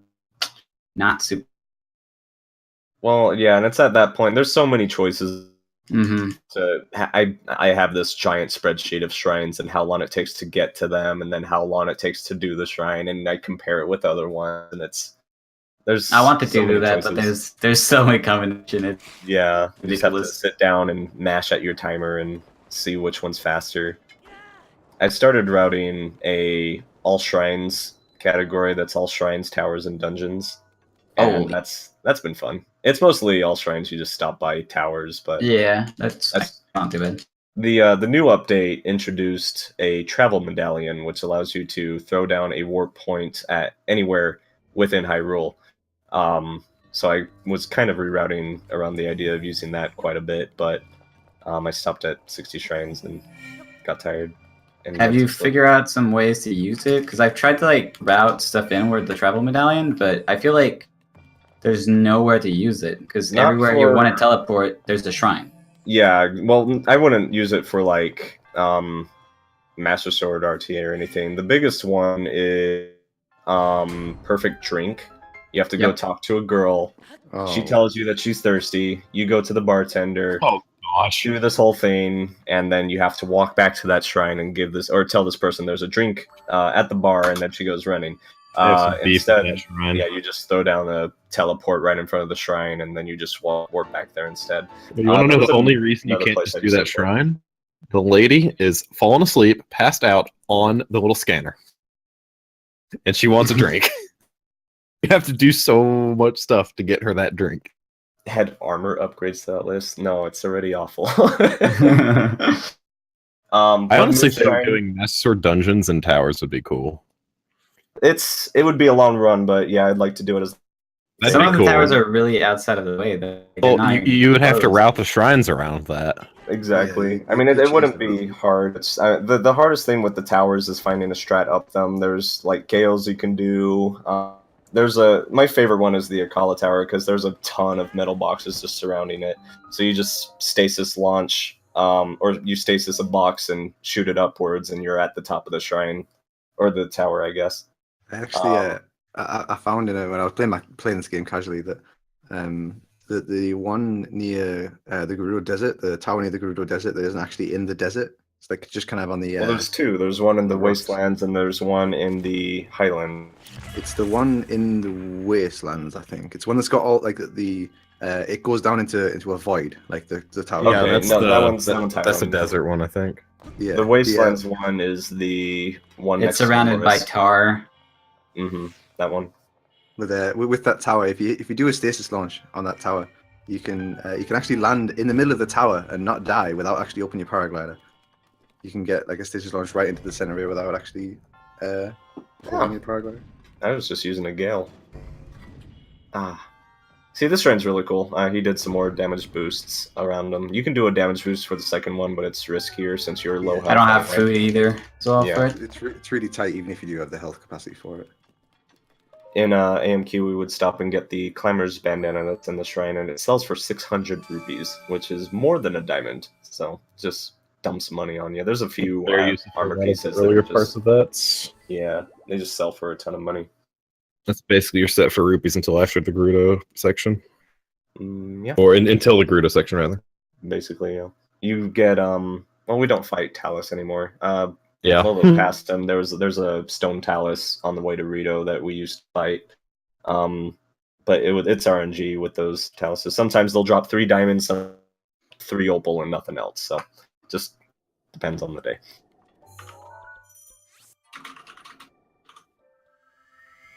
Rupee routing is another really important thing. I think with Master Sword being how open of a category it is and how many different routes there are for it, it's not too big on the rupee routing like some other routes or some other categories rather, like AMQ for example has like rupee routing down to like you have like 8 at the end of it or something like that.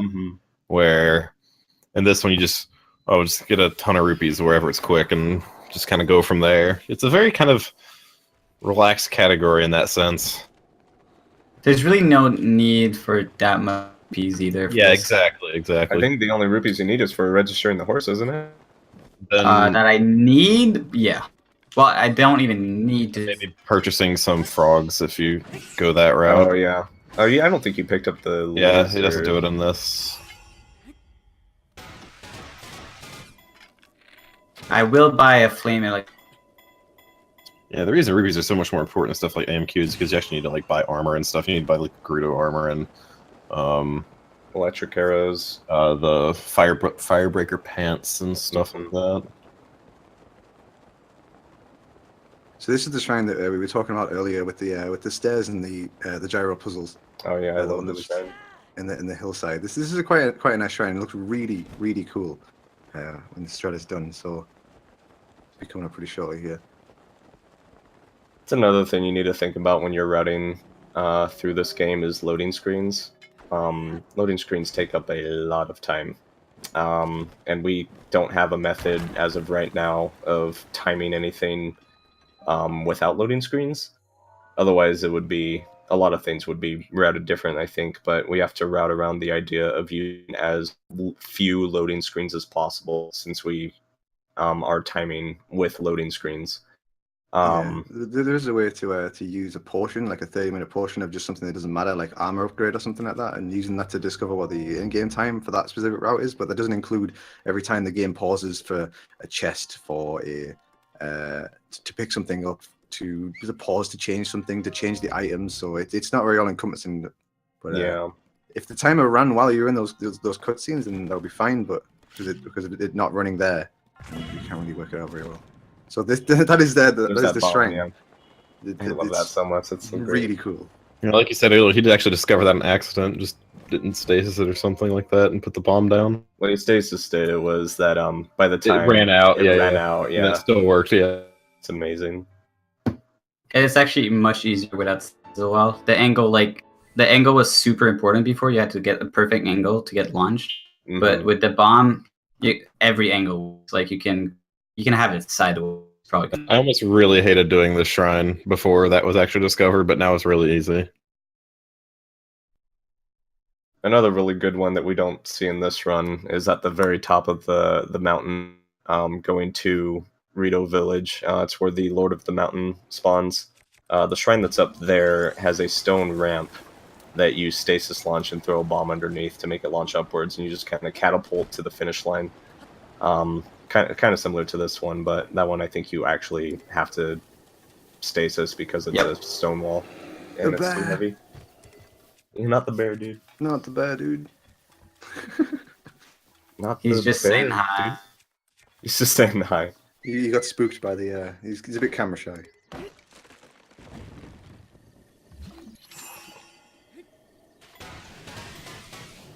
I had to pause and think about how unbearable this run is. That was a joke. Unbearable. I've got some. Oh, I got it. I got it. Okay, yeah, you got it. Good joke. Yeah. Sorry, go ahead. I just missed that. Don't worry about it. It's not important. I almost messed that up. If I don't have stamina to do the stasis launch, I can open up paraglider, which causes this not work. Like, I'll get thrown by the tree, but I won't go far. This shrine is really straightforward. There's a couple of ways of making it slightly faster, but it's nothing major. You kind of play pachinko with your ice blocks, and as soon as it gets to the bottom, you can use another ice block to help push it into the hole instead of having it roll around a little bit. But there's also wait, what are you doing? This is new. The strat that works is freezing it using a bomb arrow and using that trying to the save stasis it. launch. I've never seen this. You've never seen it? Oh, that's good. I'll accept. Oh boy. Rip. Where'd it go? I thought it was going to roll back up. Oh! That'd have been great. Wait, did it go down? It went down. Oh, Yeah, no. it's gone. It's gone forever. I tried to save it there. I hit it back with stasis, but that very rarely happens. Man, Yeah, that makes me like, wish it I has had too bomb much arrows in AMQ at the- Yeah, I guess you wouldn't see that name queue because you wouldn't have any. Yeah, you don't have bomb arrows then. Yeah. So That's probably why I've never seen it. That's amazing. Is that last Is AMQ the main thing you run? I do a lot of Master Sword and Dungeons, which is we don't ever go here though, I guess. But I did run a lot of AMQ when I started, at least. Do I even run? I don't actually run Breath of the Wild. I just don't play video games. I just turn on the stream and everybody looks at a black screen for like 5 hours and then I turn it off. starting soon and ending stream. That's your two streams. And it'll be right Starting back. soon for the first 2.5, and then Start stream next RTA. time the last 2.5.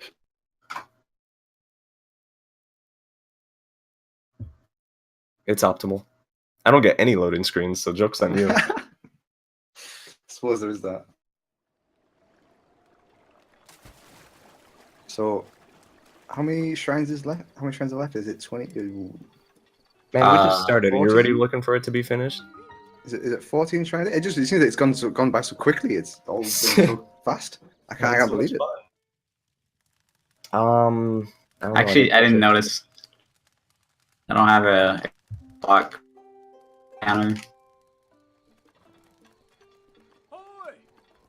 So he's turning it to night now. The next shrine he has to do it requires it to be nighttime, and I guess you'll see why here in a minute. I am completely confused. I don't know what's happening. I'm not gonna lie. Okay. Yeah, that's new from my route of this morning. This shrine's actually pretty fast if you're going this direction. This shrine with the shooting of the eyeballs and the statues and things. Yep. Yeah, okay. Yeah. I thought you were talking about the shrine itself. I was like, there's no eyeballs. Actually, this is like one of my least favorite shrines in the game. When I played it casually, I went through like some trauma. This is the mini Naboris shrine, isn't it? Yeah. Basically. Except you don't have control of the wheel, dude. Except you don't have control of the wheels.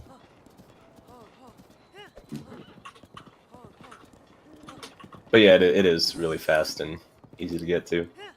I get to it as well because there's another shrine like right next to, or on the other side of the cliff, which it's like basically two shrines for the one. It's the one in the waterfall? Yep. Yep. Do you know, when I first found that casually, I actually was around that area for about 40 minutes trying to find where that shrine was, and I was like, it can't be under the waterfall. They wouldn't do something as simple as that. And then it turned out it was. Nintendo's never put anything behind a waterfall before. Never done it. It's never happened. And then you start climbing the wall to get to it, and then rain happens. Mm. You give up. So we haven't seen any of this run, fortunately, but I'm sure anyone who plays this game is in love with rain and how great of a mechanic it is. When it rains, you have limitations of climbing things, and casually, you know, it's a thing. But when you're going through it as a speedrun, it's awful because you slip and slide everywhere, and it's Fall down, lose not very stamina. fun. Even whistle sprinting up rocks will make you slide a little bit more because the surface is more slippery. Yeah, you just have to be really careful when you're doing it. See, I'm one of the people who actually likes rain just because it's relaxing. The rain's Well, really yeah. nice, apart from Like, it's really nice in this game too. yeah. Got them zen vibes going on. So this shrine has a quite a hard strat at the end of it. It's just a shield jump, and I may say it's just a shield jump, but it's not as simple as that really. It's quite precise to get this jump. So hopefully, Love's gonna. I'm actually trying a new strat right now. You're trying Oh, a new oh. strat. Oh, Yeah. wait, are you doing the one I was New talking markers. about earlier? Yep. Okay. Much simpler. Tense. Everybody hold their breath. Oh, we almost got hit by Nice. that laser. Nice. Ooh, the laser hitboxes are really large. Like, they don't look very big, but they're quite large. I'm surprised they didn't get hit by that. You can stasis the laser and it'll disappear. So you can do that as really? like a safe strat. Yep. But that's slow. Yeah, but you're going up it anyway, so you were waiting. Oh yeah, that's. I have to. So I used to do a very difficult strat where I had to do 2 shield jump back to back on the gears, and then Ricky was just like, "Hey, you can just wait on the and then jump." So that's. See, I was trying to shield jump, so that's probably why I had a harder time. So yeah, he's at 23 shrines right now. So if any math whizzes are in chat right now, help 13 left. me because I screwed up once. Can't be trusted with math again. Yeah, no, I've Put that already abacus torn down, up so. my math major. The medal's in the garbage.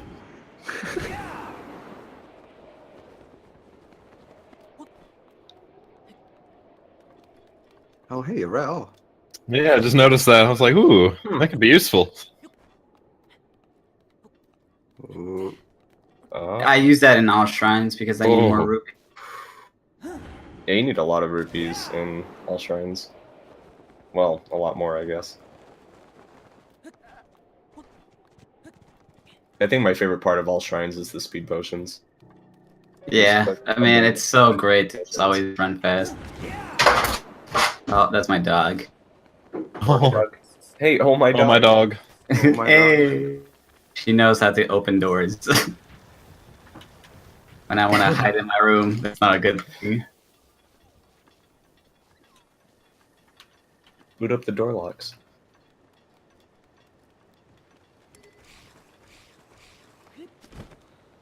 So is this So- part of your new route as of today also?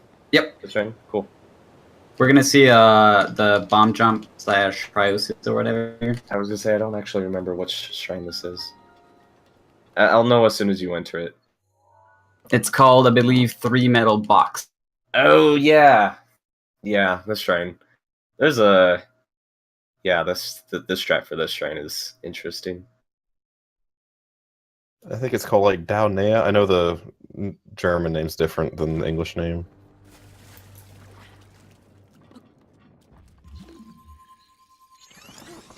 Shrine names are something else. Ooh, Yeah. Oh! Oh, my goodness. that was something. Very close.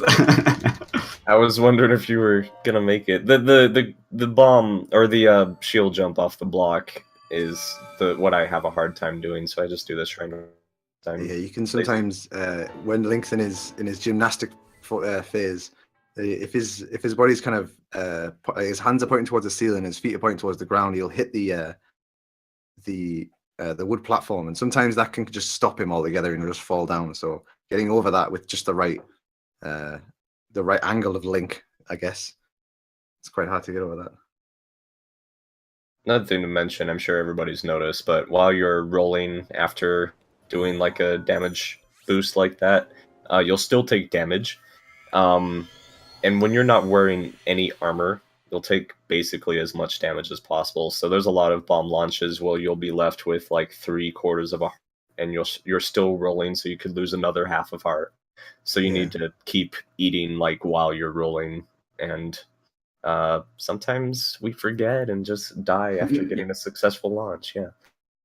I think actually when he's rolling around, I think it's whenever his face hits the ground that he actually takes that quarter heart damage. If you actually look at it. I'll need to check that next time. I don't know if that's true. Someone told me about that. I actually want to look that up now.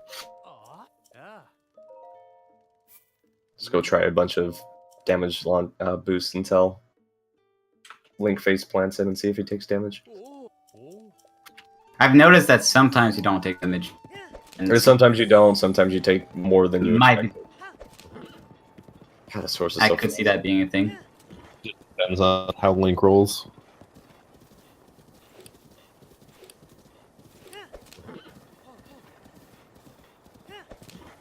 So you're gonna do flowers now? Yeah. Flowers is an amazing shrine. I love the person outside, and by love I mean I really don't like it at all. And Horse hates bridges. I love what happens if she catches you 3 times. Yeah, it's really good. The cutscene you get is really quite a masterpiece. It's funny, I never got that casually, and when I was learning how to do the, you do shield jumps when you're coming from the other direction to go over the flowers. Here I think you're just going to paraglide over to it, aren't you? I don't think I have enough height to do Oh. You should be able to paraglide over to like the second set of like the second ring, and you just have to shield jump over one of them. Oh. Well, whatever works. Yeah, like about like that. I see. Yeah, okay. So you do shield jump over it. But when I was practicing the skips for this area for the first time, I feel like I hit him just all 3 times in a row and never got him. That's when I learned So I believe he's going for the Cronus jump strat. Another thing that's kind of like what he just had in the last shrine. I think he's going for it. Yeah. Style points. It's not too much faster, but you know, let's just kind of run along the top and look at the shrine and wave and go lol lol lol lol lol. This is a shrine, haha. The shrines. It's one of those kind of shrines. Ooh. There were a bunch of different ways to do this shrine. If you have bomb arrows, I think it's faster to just go straight forwards and use Cryonis blocks. Pants used to use a strat where he would wait for the bridges or the little wood rafts, and he would use a Cryonis block on them and use the bridges to get up and then over the shrine. Which I feel like was at the time as slow as possible, but it looked really. But hey, at least has a nice novelty to it, right? Exactly. I did time that raft strat, and it was actually only 2 seconds slower if you got a really fast setup than like a really good run through the center. Like if you got everything first try, but from how hard going through the center is compared to going to the raft on the right side. The raft only takes, you just put down like you put down 3 ice blocks, one to stop it, one to lift it up, one to lift it up on a higher angle, and then like you just run at the right side. But you got to wait for the raft, and waiting for the raft probably takes the longest amount of time, because if you do that too early, and it's and the position of the ice blocks using motion controls is so it's something else. So it's pretty quick. Oh, so this is the flower waifu. Yeah, she's proud of her flowers. She doesn't like people going near them. She's a real bloomer. I just wanted my shrine quest. Oh right, yeah. Is this all shrines now? All shrine quests. All shrine. Sorry, all shrine. My apologies. Yeah. My apologies. So sometimes what happens after you do a shield jump, like Link is just gonna go forward a little bit more, and that's what happened. So he'll try and like angle around crazy. The direction that you're trying to run. He won't just kind of stop and go that direction. He'll smooth it round, and that smoothing the way his angle when he turns around will take you forward quite a far bit. So it's quite hard to angle around the areas without stopping. So that's why he hit the flowers there. So the next one he's coming up is shields from the water, and these 2 dudes that are in the shrine, they're really good. I really like them because the dude on the left will hit you if the dude on the right doesn't, and if you don't kill both of them, then you're just gonna have a bad time. So you can do it without killing them, but it's without killing them, they like to mess your day up, especially when there's a waterfall and a void, and if you void out, you go all the way back to the start. Well, mostly to the start. And especially if you're in the water and don't have anything to grab onto, you're going into the void. Yeah, you're going down. You can't open that paraglider if you fall off that waterfall. It's over. Yeah, if you get into the water and you're not behind one of the platforms and there's no like blocks at or anything, you're basically SOL. Yeah, that's one way to do it. I learned that today. I saw Zen do it, and I was like, damn, that's cool. I've been doing that for like at least a month now. Yeah. I always put on 2 blocks, run right after another, and I just climb it. I really like Love how my Cryonis Using the block raft. jumps. I love how when you kill the guy on the right, the guy on the left looks over like, no, Steve, Steve, what are you doing?" No. What have you done? What have you done to my friend? I guess if you're on a raft with a bow and arrow, you're technically a battleship. I did that really fast. Normally I have to swim. Now I just land on it.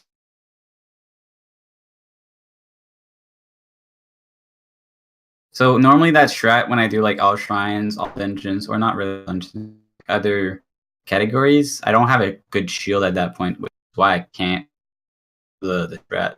Oh, that shield that you get there is amazing. It lasts forever. That was my favorite shield casually. I like went out of my way to go find one when I lost my first one. I like the Royal Guard shields. They're really cool looking. But they break so fast. Yeah. Otherwise, yeah. They kinda do. That's so good, but it's useless unless you do all Lionel RTA speedruns. Oh my gosh. That's another thing with this game is you can. There's basically an infinite amount of categories because there's so many different things to do. Another really popular one is Pants's birthday run, which was 69 shrines, 420 Koroks is what it was. Good meme run. All Cast Quest is one of my favorites. I'll talk about that all day. That's one of my favorite things to do. I think you're the one that did all dog rewards, right? Yeah, all dog rewards. Well, all dog rewards talked about for. I sat down and actually made a route for it, and no one added to the leaderboard ever since. I was planning on doing one, but like it's so memey. It's good though. I think the most grindy part, you have to get a ton of food for the dogs to show you where the treasure is, and I think that's the most grindy part of the run. But otherwise, it's fine. I personally wanted to look into maybe doing something like Master Sword dungeons and towers. I was mentioned that earlier, but I feel like that would be a really cool run. You can just do literally anything with this game. There's so many possibilities for speedrunning. I might hit you up on that one. That's a good idea. I like that idea. I actually think I might start messing with that after this. I was talking about it's in my mind now. All interesting shrines category where you don't get like, the blessing shrines or all interesting shrines. The test of strength. You skip those. So this is the shrine we were talking about a lot earlier about with the compulsory shield jump off the ice block because this is a shrine that you can do another way, but it's quite finicky and it's a lot easier just to do this. It's about twice as long if you do it that way. Yeah. Yeah, definitely. But you just skip the whole thing. There was an old strat that still used a Cryonis jump, but you had to raise the water level first and then use the platform to get over the fence that goes to the finish line instead of putting the barrel down. But the fence is just barely high enough that if you mistime it just barely, you won't make it. You have to that one's really tight. I don't like that one. It's also slower, so no need to do it anymore. Exactly, yeah. Harder and slower. No need.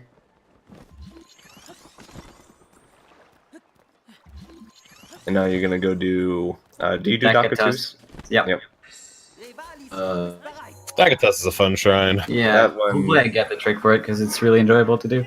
That shrine used in to put me on super like hyper tilt before the strat was found. I hated this shrine with a passion because you had to do like so many different things in order to do the skip in the second room. But now the good old pooper scooper. Easy. Oh my god, like it's the worst. And you can basically if you miss if you miss the bomb, you're stuck with the pooper scooper. Mm-hmm. Well, at least the first room isn't nearly as bad as. Yeah. Oh my gosh, second room if you miss it, it's like oh gosh. Yeah. Also, something else to note in this area. He's got to avoid a few areas in Loloup because there's Zoras around and they can actually trigger a cutscene. I don't know if he's actually going there. There's a bridge later on. Yeah, you're gonna go across that. There's a bridge that you can actually just like crown us around to skip a whole cutscene. You can miss the trigger for it. But yeah, if you get on this cutscene, it's like 45 seconds just gone. There's 4 different areas and wetlands will trigger a Zora cutscene. In Went fact, past I one of them rode over there near Shayrada. Yeah, and there's one right next to Dakatus. If you go way too far right, she's just chilling, like, for no reason in that area. So we missed that. So basically what it's trying to do there is if you throw the bomb at a very precise spot and let it sink a little bit, and then blow it up, you can actually just explode the ball right into the hole over there. And this trick over here is pretty cool as well. It's just another little damage boost. This is one my of the bombs. favorite trick in any shrine. Is jumping up here using a damage boost with a square bomb, Yep, landing that's really underneath cool. the platform and just swimming out of it. That angle's a little bit tough to line up sometimes. Yep, but faster. Yeah, I usually put a Cronus block and then jump off that so I can just go straight forward without having to like do the weird shield trick I know some people do. There's a whole bunch of different ways to do it. Yeah, the Cryonis block strat you were talking about is what used to put me on tilt. Some people will go and grab the pooper scooper and stasis it just before it hits the water and use that instead. Oh, Really? Yeah. That was the old strat. That was Oh great. man. I didn't even bother doing that. I was like, no way. I tried it for a long time. It's so non-consistent. Yeah, this used to be one of the worst shrines ever, but now it's one of the best shrines because it's super It fast. can be one of the worst shrines ever if things go wrong though.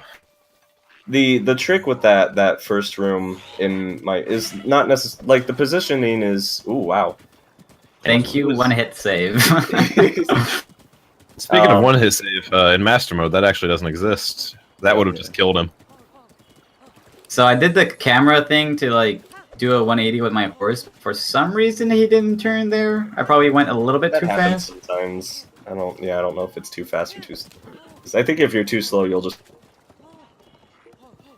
I don't remember. Also, I think that's the third animal we've run over in this run. I ran out over a couple. Oh, I wasn't really I paying tried to attention. aim for I got them. 3. I know there's a fox earlier. Try to aim for them. Yeah. I'm gonna have to call PETA. It's RNG manipulation. Don't call Peter, please. for the animal boss later. For getting the horse. The animal boss. You'll only fight him if you hit 5 animals. Yeah. So He my won't boss is appear freedom. otherwise, and it's. Your horse just turns into one of the bosses later on. That'd be amazing. That would be. So yeah, this is that bridge we were talking about earlier, or if you can skip it's in the middle of the bridge, so you can kind of go on the bridge a little bit and you just Cronus block, jump over and whistle and get your horse back over. If That you little don't section register there- the horse, you have to hit him with an arrow, so he just like starts running. Just like Yeah. And half the forced time to- he doesn't go the direction you want. There's I've a had him really- the bridge.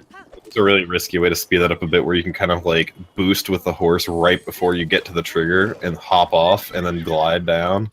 It's really risky though. So The we're coming up on Zora next to another. the shrine is one of the best in the game. Just saying. Go ahead. We're coming up on another minor test of strength here, but this is going to be a little bit more risky if Love doesn't heal. I don't know whether he's going to or not here, but I should be fine. I'll block with should my be fine. shield. Okay, so this is going to be another similar minor test of strength. Same strat as before, just using the Age of Duality. Hopefully, the attack. This one does have a short and a shield though, so their attack pattern is slightly different, but the majority of the concept is the same. You're just going to wait for him to attack and get the double hits. Double hits kind of. We shouldn't actually. I didn't think we actually talked about that. So double hit and how it works in this game is when you do a spin attack and you hold the attack. If you're facing away from the object that you're spinning against, the hit won't happen until you've done a full rotation. But then the second hit will happen immediately straight afterwards, and then that will reset the rotation, and it'll happen again. Sometimes the two hits can happen all at the same kind of frame per se. But I wouldn't say like on exactly the same frame, but pretty close to it. And that's the fastest way to get these minor tests of strength over with. There is another strat that was recently found for these shrines called pre-shooting, but you need either fire arrows or electric arrows to make that work. And what you do is you'd fire before entering the cutscene. The dude would rise up, and then the arrow would hit them as soon as they spawn.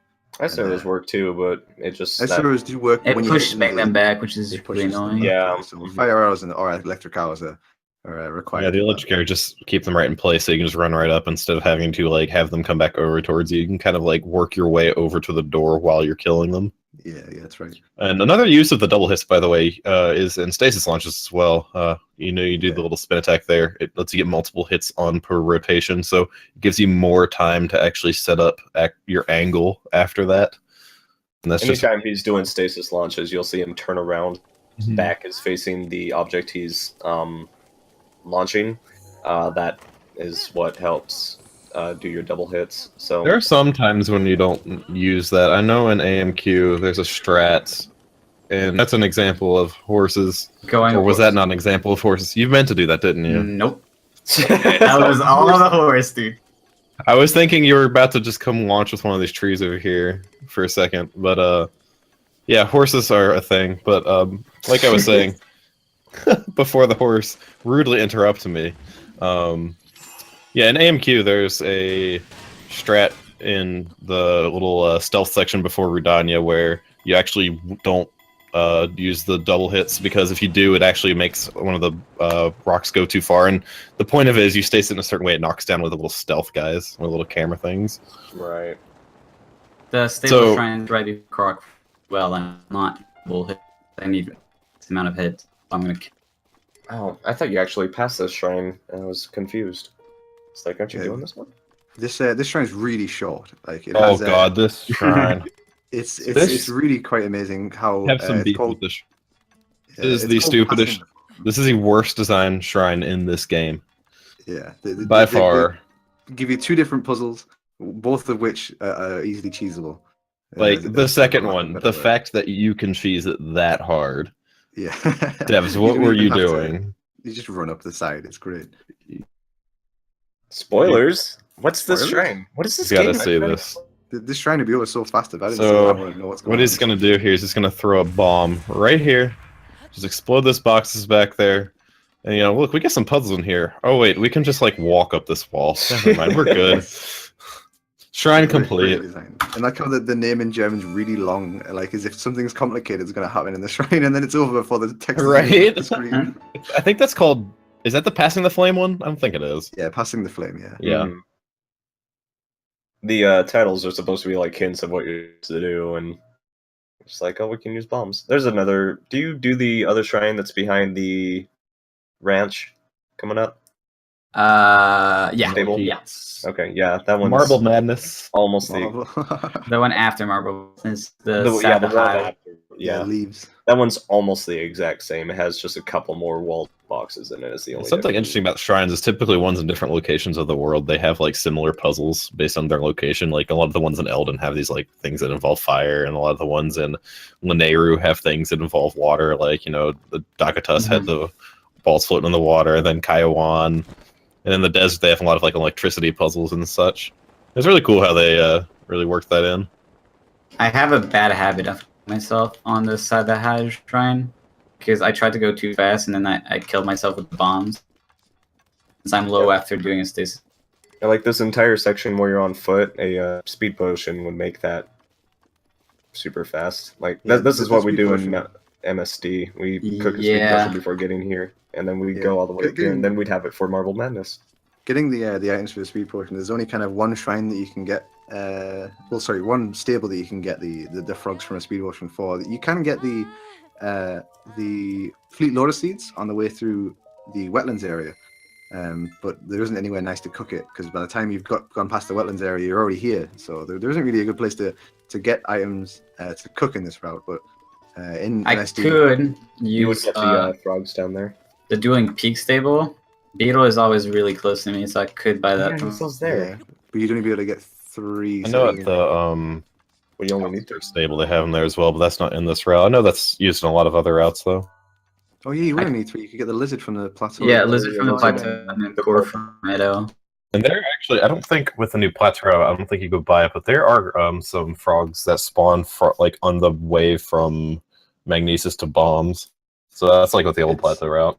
Yeah, they sometimes don't appear there. Like the frogs that appear in plateau and then puddles and yeah, they're really kind of inconsistent. So they're kind of hard to get as well. Yeah, it's really hard to rely on that for run setting. You know? Yep.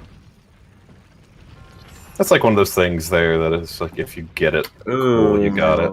Oh, you can really make good, that. but Yeah, I wasn't too sure about that. You can actually, if you do miss that and it's like right in the middle, you can just crouch down and go on the left or right side. If you absolutely have to. So that's Marble Madness. Name courtesy of CC. I'm Thanks, getting CC. bullied here. Please stop the bullying. You deserve it. Sorry. Wow. Had something in my throat. So coming up is pretty much the new route that I quit. Normally going to Dead Mountain, in my mind, was out of the question for Master Mode. Or not Master Mode, Master Sword.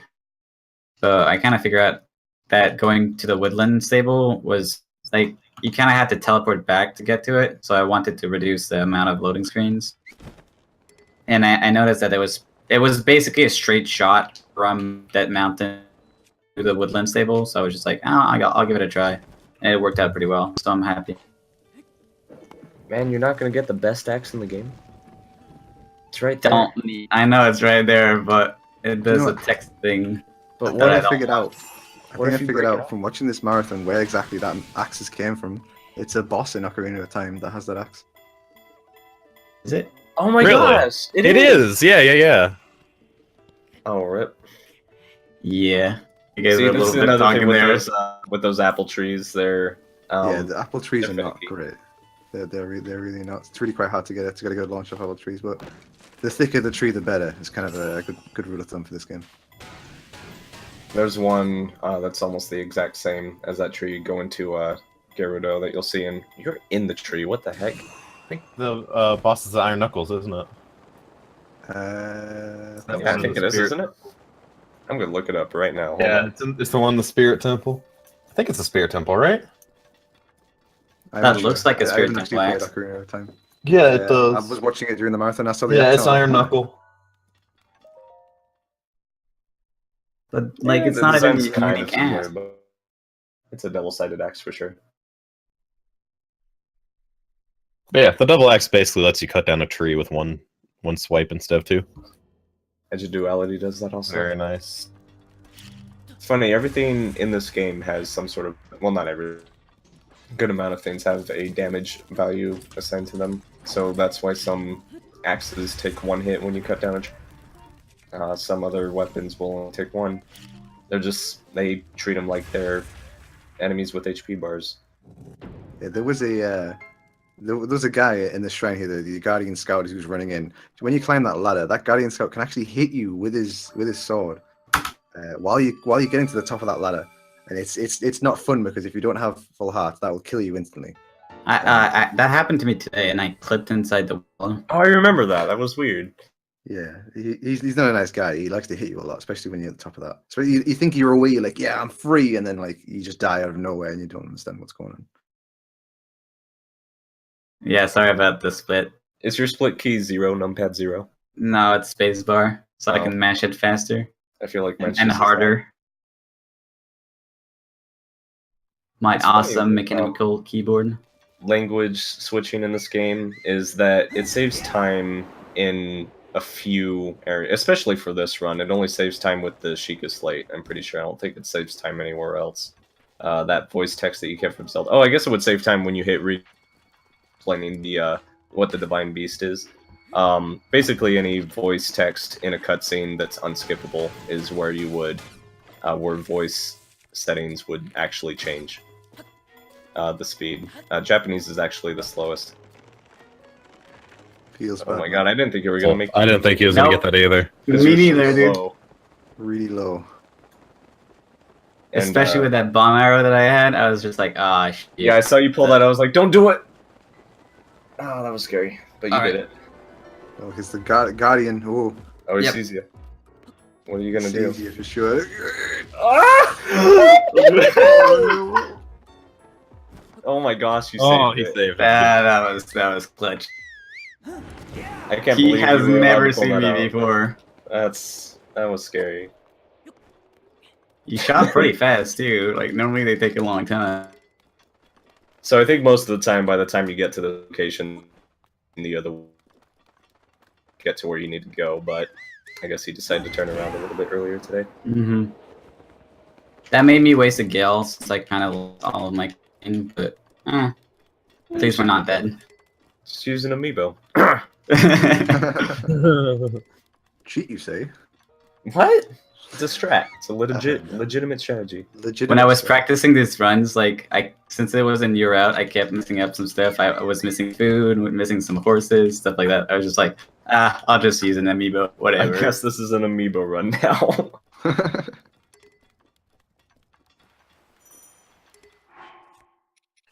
Yo, Link is hot. Really hot.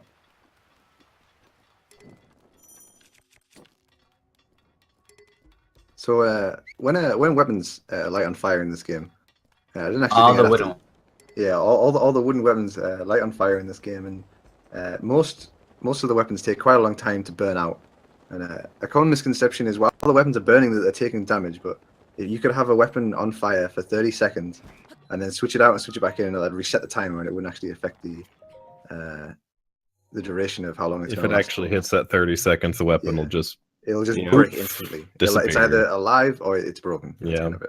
It actually doesn't have a. It doesn't affect durability. There's a set stat for each weapon that tells it how long it has to burn. Some will burn in 5 seconds. Some will burn in 30. I think the Great Eagle bow burns in 60, if I remember It's correctly. 36 seconds for the Great Eagle Bow. I didn't know that because of 36. MSD. It's actually kind of useful how it has that like timer that resets on it for like the fire blight fight and all dungeons and whatever runs it's in, because you actually that area has the what's it called, the air is on fire, I think is what the game calls it, or something like that.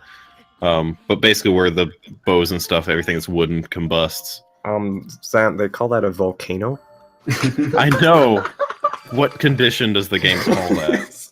They have a word Really for hot? Don't know. Air is on fire. I don't remember. I'm trying to describe, and I'm just failing. Here, let me fire up my game. Give me a few minutes. It's a very specific thing the game calls it, and it's bugging me that I can't remember. Anyways, with Fireblight, it actually resets in the cutscene in between, so you don't even have to unequip it at all for the fight. It's just nice. It could just burn the whole time. Another cute little thing is you yourself can be on fire, and if you do a spin attack, it'll cool you off. Is that what you were just talking about? Or were you just talking about putting the weapon away? Yeah, just the weapon. Okay, yeah. No, if you do a spin attack like he is right now, that actually cools you down enough to move on, which is a strat that they use in I actually did not know that. actually a few different runs, because in the Fireblight fight, you're usually the main idea is that you're to only be wearing a pair of fireproof pants, and you're using your damage potion instead. You just kinda heal off the damage with a Mephi's Grace. Right, exactly, and you're typically will do enough damage to Fireblight to kill him before you run out of hearts. But if last minute thing, if you just start spinning your weapon, it'll put that fire that's on top of you out, and you won't take any damage. And as there long as goes the you're doing bow, it by the timely. way. Yeah, rip bow. Rip boat. It's fine. this is- I don't need a bow anymore. This is a good mini golf shrine. I like this shrine. A lot of people I have hate trouble this with the shrine. second one because no one moves the ball for the second one. Hey. Please, I implore everyone that has trouble with the second area. That's no. Move There's the got to be a ball. way. Moving the ball is so dumb, dude. Like, oh my god, I was here for more than an hour casually, and it never occurred to me to just move the ball, and it gives you. Oh, you ancient guys core, like and it some doesn't good matter. old golf? That was kind of odd because I hit it 5. So The resin Yeah, sequence I of thought the Mario first one hit Golf. it All 5 right, times. we still got the birdie. Still got the birdie, yeah. There we go. This is a really nice quick strat to get this next area past here. So what he's going to do is... Oh, I don't Sorry, have I a thought bomb. Oh, you don't have a bomber? Oh, okay, so what you can actually do there, if you have a bomber left over, is you can freeze that from a distance, throw a bomber, use a bomb arrow against it, and it'll give it just enough to be able to knock down the platform to be able to get straight up. You can do that like as you're walking, and it looks really cool. It feels really cool to do.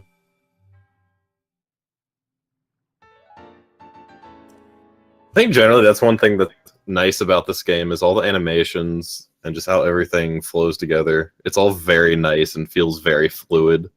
Doesn't feel clunky at all. Especially on this. That's why I stay on this. Wii just feels a little bit more clunky, sadly. Yeah, I don't like the controllers of the Wii U at all. So coming up pretty shortly, once Loloup grabs his horse again here, we'll be coming up on something called Lost Wood Skip. And Lost Wood Skip is something, that's for sure. So There's quite a lot of things that needs to happen for Lost Wood Skip to work. So the time in game can't be past. I think it's 9 o'clock because enemies will spawn. If enemies spawn, they'll mess up your day. That's for sure. They do not like you doing Lost Wood Skip.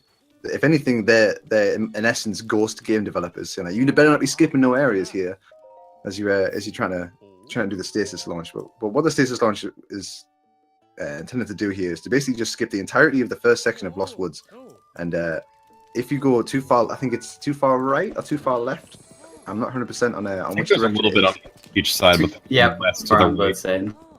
Yeah, it's There's really more space you have on the right. more space you have on the right. Yeah, There's very it's specific pretty ways you precise. can go about this, though, and there's a lot of different options you have. Yeah, if you're too I high, actually if you're can't too remember low, the tree Momo uses. there's a lot of different things that can mess this strat up. So if he doesn't get this first time, it's not a big deal. But if he does get it, it's pretty hype because it's really fast and really I good. believe if I get it first try, this might be world record. Oh crap! Just Oh, saying. dang. If you defeat Koga, also a Yiga will very commonly spawn up there, day or night. Oh, not fun in AMQ. Yep. That's Also, this very is common. the site of the infamous boomerang tree. Oh yeah. Oh the my infamous gosh. boomerang tree. So Zan was playing this game and he was doing an MSRDS speedrun, and he did this tree launch right here. And what happened with the tree was when he was doing the launch, the tree hit another tree and flicked up and then hit Link while he was in the air and stopped the launch. I don't know. Horses and Fly very specifically here to make sure he doesn't hit the fog. It looks like he's got it. Yeah, you should be fine. But anyways, that clip, if you want to see that clip, go to the Breath of the Wild directory and go to the clip section. I think it's the top one still. Oh, It's crazy. really still, good it's clip. like millions of views above the other one. I think it has like 45k views or something. For a clip, that's so crazy, man. Actually, there was a Kotaku article written about that clip. Oh, really? Damn. Yeah, there was a Kotaku article about it. It's like, Breath of the Wild speedrunner gets owned by a tree. It's owned. When even they say that, then you know you've got owned. I was gonna say they could just watch any Bodied. speed run if they want to see anyone get owned by trees. That's basically the entire run. There's also a thing you can do there with that skip. If you don't want the trees on top and hit it to the side, you can actually land on one of those little cliff segments in the middle and walk up that and just hover straight down to the shrine. I've seen some other people doing that. I've been messing around with that a bit recently. It's pretty cool. I think it saves some time.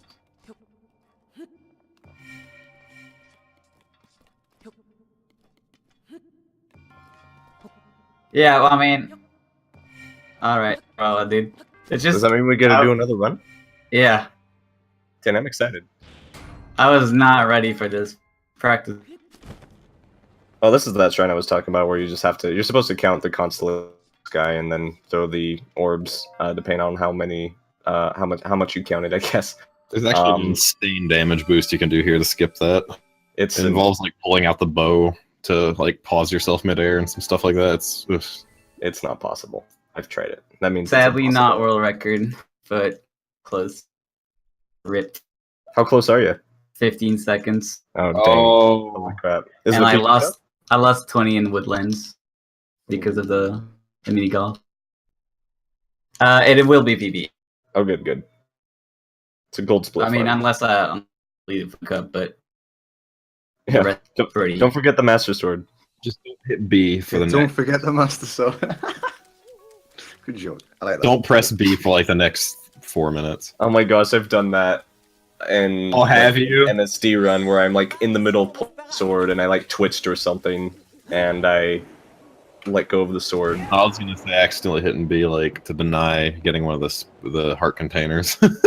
Oh, that too. I have fortunately have not. I'm haven't like done that scared either. that one of these days I'm gonna get like a stamina. Well, see, you could just sit there and spam A the whole time, but you can be a little bit more edgy and hit B during some of them to speed it up a little bit. Does it? Because the text It does a little bit. on a statue. It's like the slightest amount. It'll like. Huh. So it's not even worth it. No, it's not worth it. Like honestly, with Did I that, say it's so 15 scary. You think you're seconds? gonna press the B button. Do you have to talk to that guy to do that? Yep. Yeah. Yeah, you can't. There also is another way here that doesn't involve using Gales, but Gales routed into this part where you can actually just walk behind one of those trees and just walk on the other side, get in front of the guy, and just run all the way to the end without even having to like sit behind him. And for any of you guys who like, you know, did this casually, this trial is horrible casually. And seeing that little trick just completely... He's gotta be sneaky. I think I spent like an hour on this casually. Really? Yeah, he kept catching me. And it was the wolf that trolled me too. It wasn't the wolf. It was when he started turning around, I think. I was gonna say, what got me was he like went forward a bit and I was right behind. Yeah. It's like right after you turns around and I don't have anywhere to go. Every time. But yeah, all of the Korok trials have just big skips. I didn't actually know you had to talk to the first guy. I thought you could just go straight to the shrine. The shrine is actually just not there. It's pretty weird how it... Huh. Interesting. Like it's not active. Or I might be wrong. Maybe it's not active. I was say I thought, I don't know. Maybe, who knows? Try it later. But yeah, all of the Korok trials you can skip one way or another. You do have to activate Trap Sword. I'm pretty sure. I guess if you're going in through the front, you have to. But I think if you're going fast enough, it's kind of the same as Lost Woods. You won't void out if you're going fast enough and you're in the right area. I think it's the same idea going to your shrines. So I guess it's good for Amiibo since you have boxes. You could just go straight to the shrine and you won't void out. But yeah, a lot of them you can just fly over. Amiibos, dude. Broken. So we're coming up on the final section here. So what we're going to do left now is turn all those orbs into hearts and then pull out the sword. And that's the out of here. So there's be a lot of spamming here and nothing else. Yep. Getting those 13 hearts and then seeing that amazing cutscene. This is where the Canadian bias comes in on the leaderboards. The mashing A button. Get it? A. Thanks. Yay!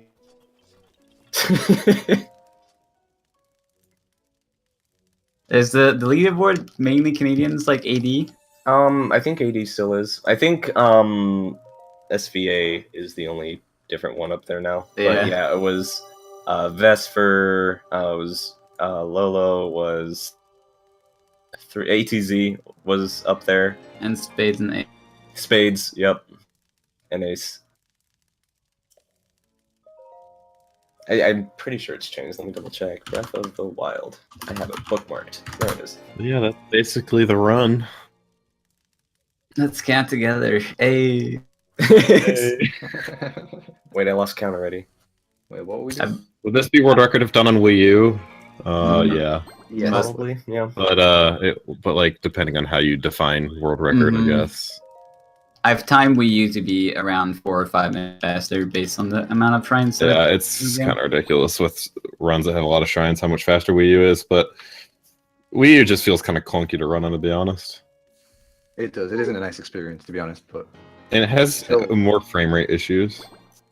Yeah. Yeah, Korok Forest and Wetlands. Wetlands.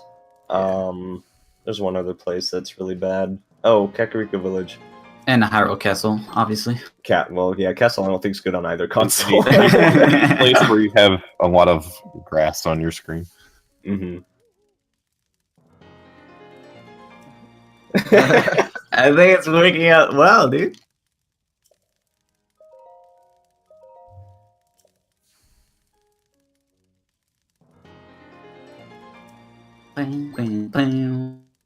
Well, someone went from 11 to 9. Same person, too. But yeah, honestly, if anyone's looking into pick up Breath of the Wild for speedrunning, I think Master Sword is definitely a great start to it. It's basically just kind of, you know, pick some shrines you want to do in the run. Just pick 36 shrines and just go for it, you know? It's overworld shrines. You don't... I mean, you fight one boss, I guess. And you can, I guess, decide which Divine Beast you like. It's literally a super customizable speedrun, and that's like, there's so many ways to do it viably.